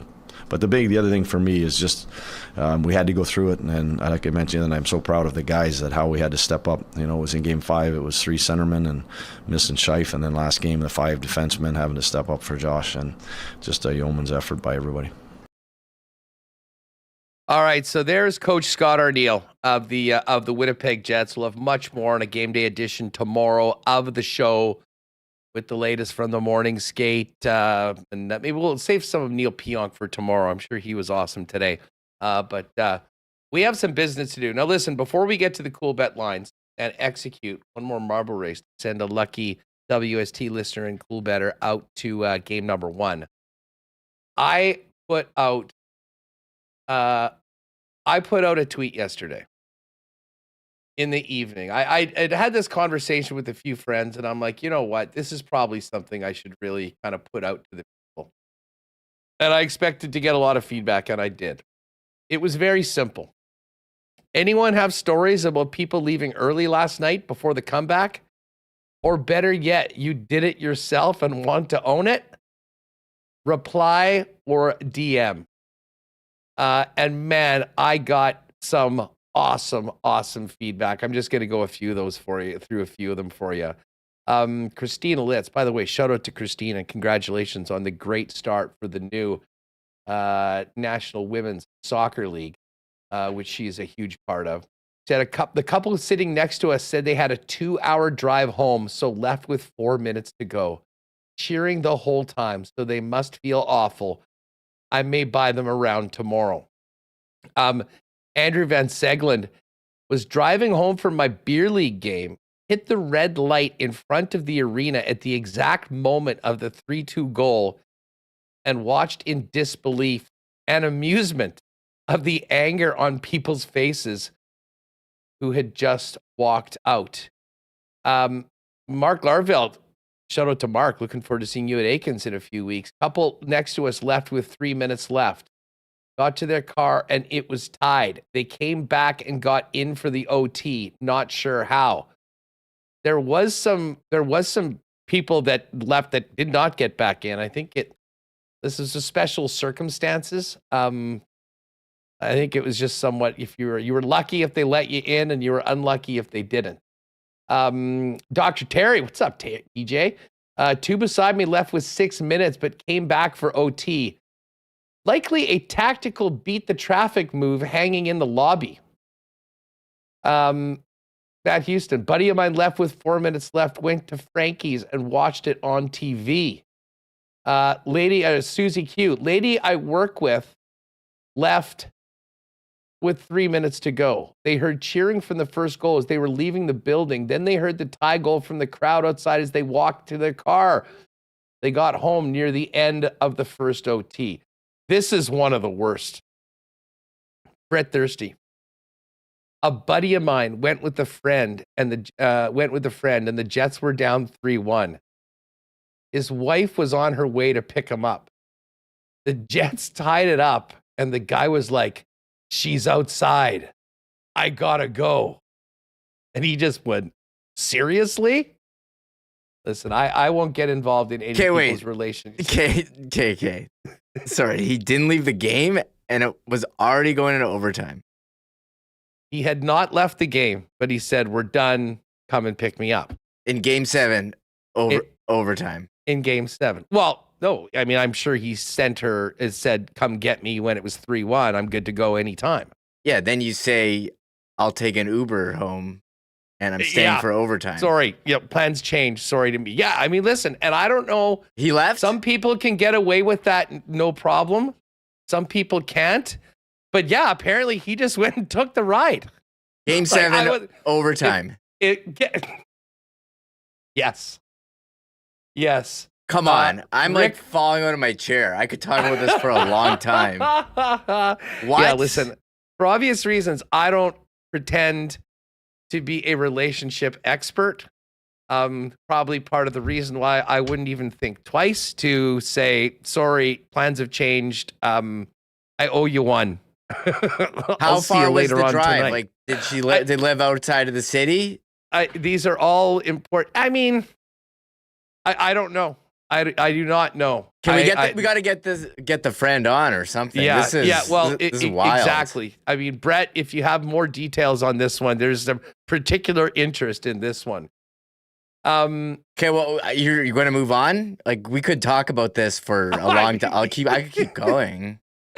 I've done a lot of stuff. What would you do? I mean, you don't listen. I mean, I don't want to speak on a turn, but I mean, I would say, your lovely wife would be maybe, in control a little bit more than you. You've been, you're a great husband and do what you have to do to maintain positive relations. What would you have done in that situation? Okay, I don't know how far. Like, people live outside the city that go to games too. Like, that's a thing, and I probably wouldn't have. Well, my wife goes to bed at 8:30, so I can tell you she will not be picking me up. She wouldn't have picked you up in the first place. She would not have been picking me up in the first place. That too. So I wouldn't be in that situation. And if it was Game 7, yeah, I wouldn't leave. There's no chance. Like, zero. Game 7 overtime? I'd say, sorry, I'll take a cab home and pay whatever. I'll figure it out. This is great. By the way, I had to upload the chat, and I've got the chat summary. Oh, it just went off. It said viewers are reacting to the story of a man who left early before overtime because his wife was picking him up. Look, the chat is just going nuclear right now. Grow a pair. Yes, that. Like Game 7 overtime, and you just bounce after the way they just tied it up. Yeah, I mean, you can't leave. I listen to my wife. I do a lot of the stuff that she tells me to do. I'm not going to argue with that, but yeah, I'm not leaving Game 7 overtime after that. How do you leave? How? Sorry, my phone is dead. And then, it's super chat from T. Conapoli. If she doesn't understand, then she's not the one. Bye, honey. I don't want to weigh in on someone else's relationship, but no. I don't want to tell people what to do, but that's what T. Conapoli just said. Yeah. Well, that's T. Conapoli's super chat. Thanks for the super chat. I love Rick Romanuk tagged two of his friends, Mitch Mitchrom and DeCrom 37, and said, These jabronis, Hustler, they are my brothers, and they left early. A great one from Martin McLean said, my parents left with 5 minutes left in the third period, told them not to watch the rest of the game. That's what I said to Mom. I guess we have to leave for them to win. This is one from Logan Stanley fan. I overheard 2 university student age workers at a big box store talking. One of them left halfway through the third. I asked him about it, and he was devastated, furious with himself. Says he'll never leave a sports event early again. I feel bad for him. The Benji class, and we were in 117. 2 people in our row were gone for the third. 4 people in front of us left before the 3-2 goal even. I think they jammed out with about 4 to 5 minutes left. And Lefty Carroll, big Bomber fan, I asked the Q today too, if being a 31-year Bomber season ticket holder has taught me anything, is never leave the sports. KYLY, 2 guys beside me left at the 3-minute mark of the third period. I will still think about them to this day. Pierogies, friend of mine I played junior with, hashtag packed his shit with his buddy, 3 minutes left. Beat the traffic back to Portage La Prairie. Ha ha ha. I don't know how you could ever live that down. Would haunt me forever. Even at the party in the plaza, TV time was there. At the party in the plaza in TN Square, there was the exit was no re-entry. People started to leave at 5 minutes left and were crowded at the exit trying to get a peek at the screen after the Jets tried it up. Oh my God, they're so good. Now I got to go to the DMs. There were some really good ones in here. Your fellow Canadian, with just 4 minutes left in the period, my girlfriend, my parents, and I decided to head out. As we made our way to the parkade, a roar erupted from the crowd. Our team had scored their second goal. We left down Pembina, and I pulled up the game on my phone. Just in time, we watched the tying goal and heard Paul Edmonds' electrifying call on the broadcast. It was unreal. Jets fans in cars around us were waving towels and flags, and we joined right in with the celebration. When the game went to overtime, the real race began, finding a bar to watch the finish. We pulled into the BP on Kenniston, where other Jets fans were already gathering, buzzing with energy. Though we felt a bit guilty for leaving the game early, all that melted away when we watched Lowry net the overtime winner. What a night. And here's another one. This is from Julia Simone, who sent this. I was with a group of friends in a pretty excellent crowd watching the game at Brown's across the street from the arena. A good 5 minutes before the end of the third, when things were looking dire, a guy rocking a jersey comes and sits at the high top next to us. A few minutes later, the game is tied up. We're all hugging and high-fiving in the bar. The guy leans over and says, I just left the game. Every time I looked over that, he was sending walls of texts. He ordered himself a steak, disappeared somewhere in the middle of overtime. Brutal. I can't stop thinking about him. I think there's a couple other ones here. Oh yeah, here's one from Carl. Left the game early with 5 minutes left. Heard the pop walking to Shark Club. Watched them tie it.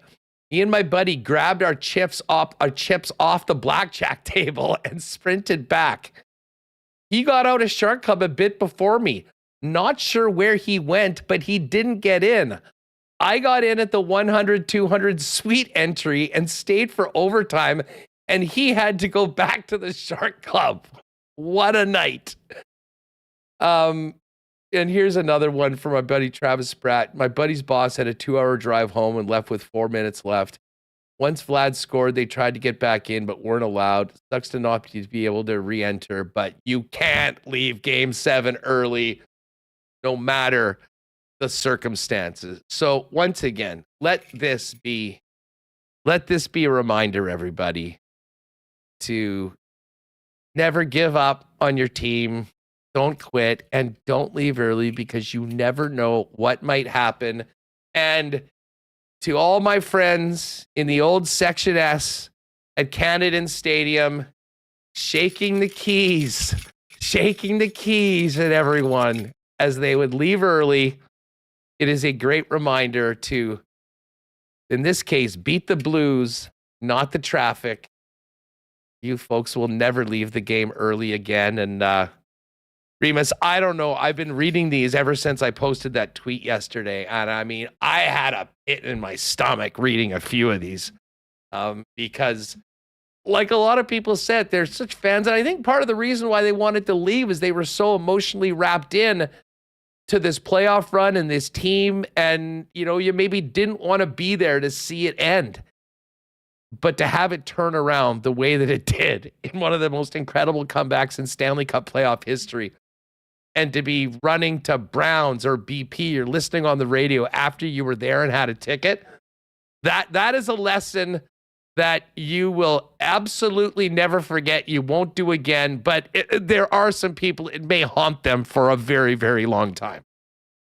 I feel horrible listening to this. And don't get me wrong, like I thought the game was, you know, you thought they had a chance. They're only down 2 goals, but like as it's like 5 seconds left, like it's winding down. You're like, well, although I don't know, you thought there was, I think when they came within 1, you're like, okay, they certainly have something here. And that was what, 3 something left?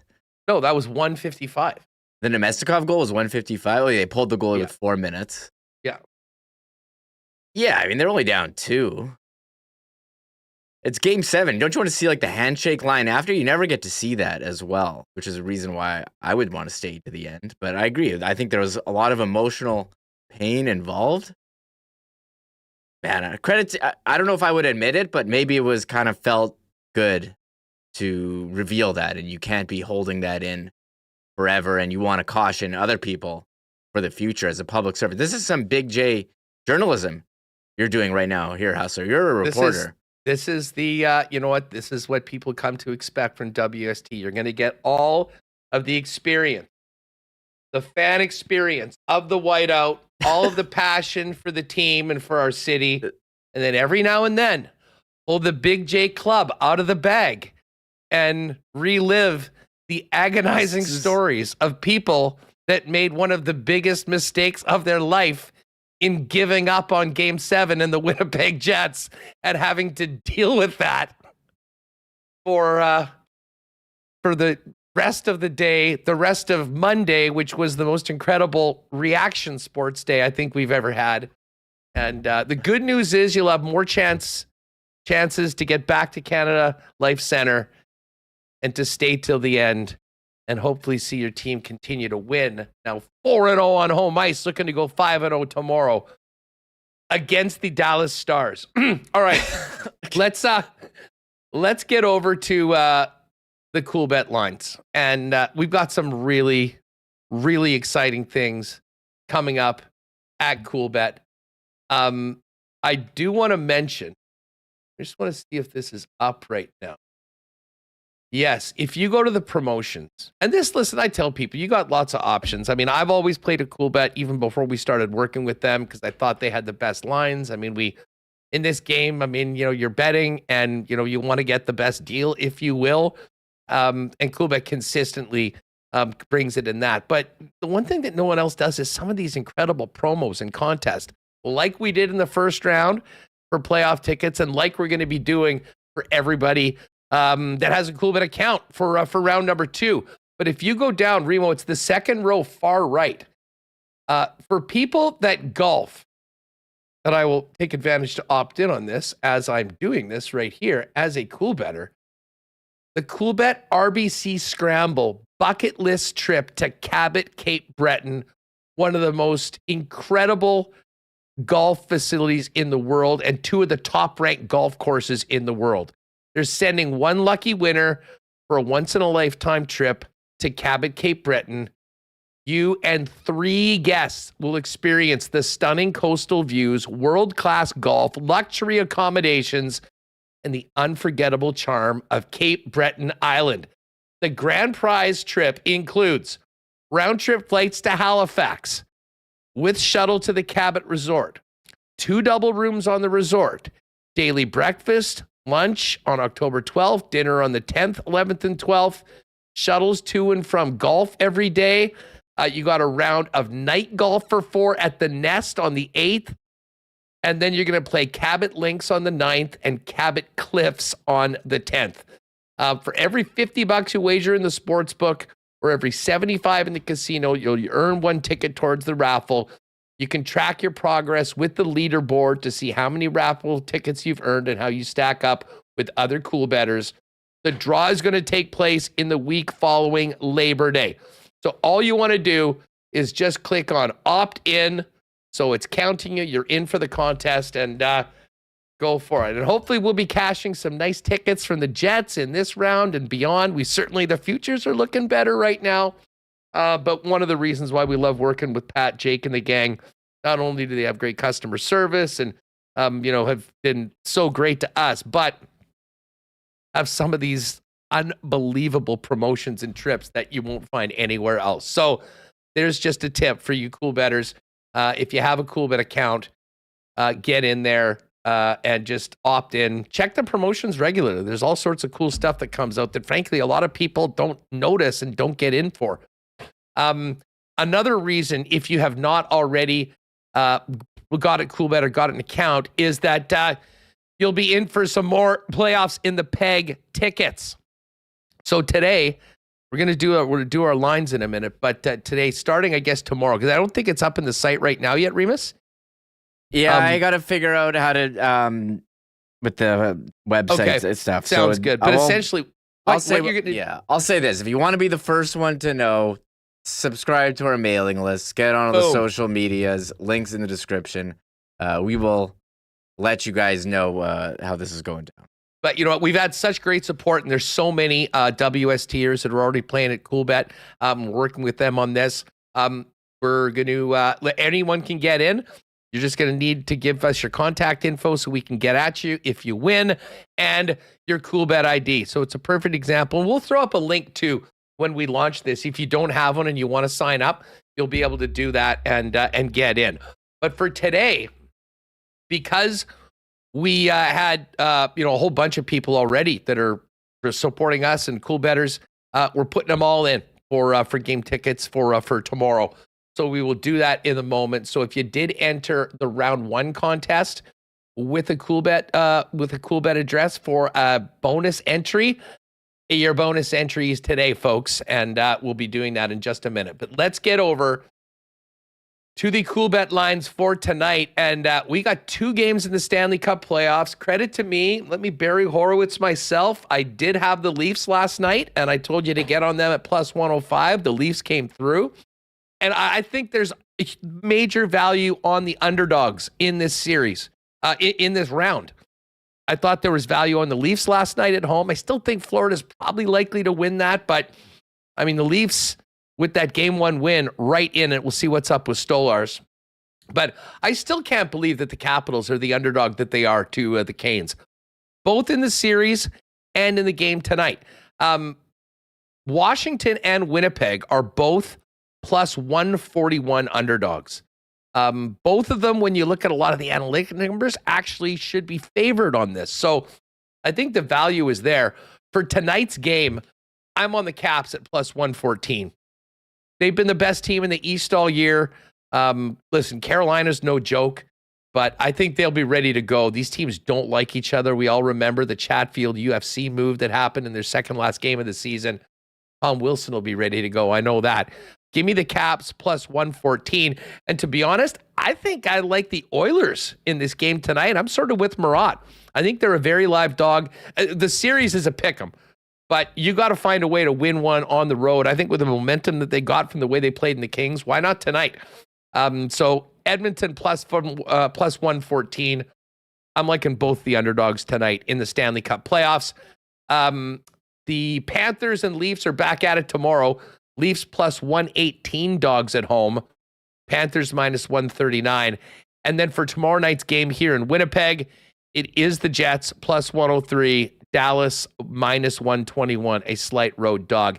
If we click on the series prices, Winnipeg plus 141 for the series. Dallas minus 172. Couple of the other props for the series. Cole Perfetti over 1.5 goals is even money. Nikolai Ehlers over 1.5 goals, minus 133. Kyle Connor's goals for this series is over 2.5, minus 115 on either side. Neil Pionk to score in the series. I've made sure they added Pionk props, especially with Josh Morrissey's situation. Pionk to score in the series, minus 120.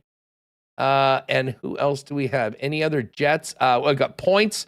Kyle Connor, 6.5. Nikolai Ehlers, 4.5. Cole Perfetti, 4.5 total points.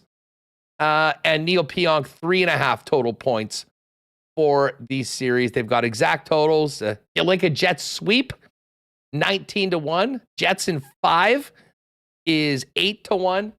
And many other options for the series with the prices, player goals, and of course, player points. Capitals are the exact same, plus 141 underdog that the Jets are.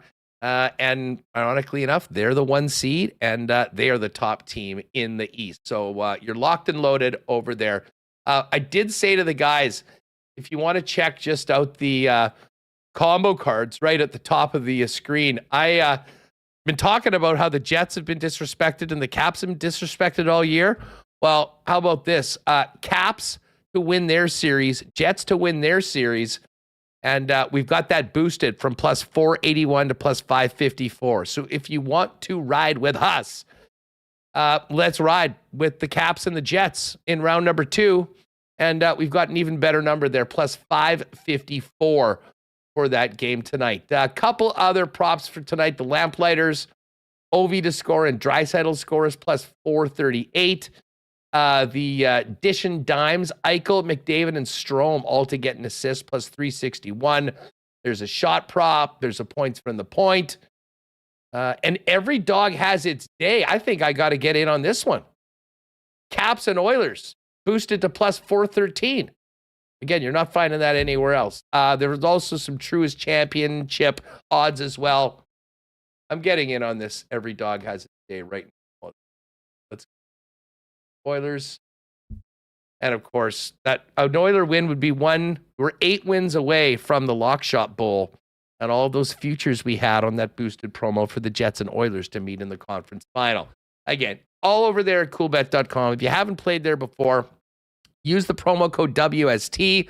When you register on your first deposit, you'll get a 100% bonus on your first bonus up to $200 on your first deposit. And then tomorrow, and check our socials, and we'll give you a heads up on the newsletter how to enter. If you have a Coolbet account, we'll be doing some draws for tickets throughout the playoffs, which Michael Remis brings us to today. A very quick turnaround for round 2 coming off of coming off of Sunday night. So, as we mentioned, we grabbed everyone that was getting a bonus draw for entering their Coolbet account in the playoffs in the PEG contest right off. And I don't know, should we go back to the Champions Fire thing? Yeah, that's what we've been doing, and I think it's a great track for this one. I mean, you get into that final orb, but you don't know who's coming out first. I like it. Got the fall through at the end. Limited top roping, but there has been, depending on what happens, a few marbles that don't make it. But again, it's all one, and this is going to be for a pair of tickets, courtesy of WST and Coolbet, for Game 1 tomorrow in the whiteout, 8:30, more like 8:52 start for Game 1 between the Dallas Stars and the Winnipeg Jets. We will do another one with the new entries from the new contest. We'll launch tomorrow. We'll do that on Thursday afternoon before Friday night's game. And this series goes on, we'll do it again for Game 5 and potentially even Game 7. And congratulations to all the winners and cool bettors that have been to playoff games so far through the promo. Always love the pictures and thank you notes from people that have won in the past. It has been it's been really fun, and thanks to Ange, Pat, Jake for making this possible and sending some of our listeners and supporters to the games. My God, we got to get this podcast up, Remo. Let's Let's get to it today. We're continuing to set records for shows that were scheduled for 2 hours that are pushing 3. But hey, it's that time of year. Yeah, I could keep going, but we have so much to discuss here. And I mean, how I could just keep watching this Perfetti tying goal over and over. It's crazy. I could just keep talking about people that left early and the horror stories we went through early. But we won't. I had a physical reaction from hearing that. Like, I can't imagine leaving that game and missing out on what happened there. No, you listen. It'll be something that you might never be able to get over. Hopefully, you'll have a chance though to do that. And the Jets still have a chance, and that chance begins tomorrow against Dallas as a plus 141 series underdog over at Coolbet. All right, here we go. We got 40 in here. May the best marble win. Good luck to everyone as we drop the marbles to see who's going to the playoffs in the peg and winning game 1 of round 2 for the contest here on Winnipeg Sports Talk. The good old Champions Fire Project has been quite the track so far. Many great finishes through the first round of the playoffs. We did this 4 times, and we have, Son of Dirk is getting top roped. Sorry about that, buddy. You're gone. All right, Jay Chang, WPG. I thought Son of Dirk just got popped. It's possible he entered on Instagram and Twitter, and one of them was his Twitter account. Interesting. Look who's there. Gichlishka. 22 Canuck looking pretty good, but right now it is Jay Cheng Winnipeg, or WPG, in first place. I see CG Beck, very loyal lock shopper. There's Schnitzy. There's Gichlishka. Looking good. But as I said, this is everyone's. Whoa, somebody just got whopped. Who was that? Chris Rezo. Oh, Chris Rezo's tough one. Jay Cheng, Chris Beck, Gichlishka, some lock shop legends in here right now. Jay Cheng in the mix, and Gitch right there. Royal Sports Winnipeg. That's Hack. I know he doesn't mind to place the odd wager over on Coolbet. Who else do we have going in? Everything is now. This is just anybody's race. Getting this next little bit. Duck up a little bit. We're running through. Underdogs there. Gichlishka looking good. Could this be Steinbach's second manliest man? Getting into the funnel first? No, it's CG Beck. Then is Jay Cheng, underdog, and Gitch. But Jay Cheng is back in first place. Again, as we know, though, from the Champions Fire Project, it's one thing to get into the orb. It's another thing to get out and to get into the hopper first. Who is it going to be? No one seems very close to coming out as of yet. They'll be cooling down near the bottom. Very key to be the first one out and give yourself the first chance to get through. Johnny Bender just popped out. Underdogs there. Gichlishka is in the mix. Gitch forgot to go in the end there. He did. Oh, yay. Who's it going to be? Is it yes, underdog, right? Oh, the line over Jay Cheng. Holy. Oh, Gitch, I hope he wasn't. I always want everyone to watch live, but that would be a tough one to, he was so close.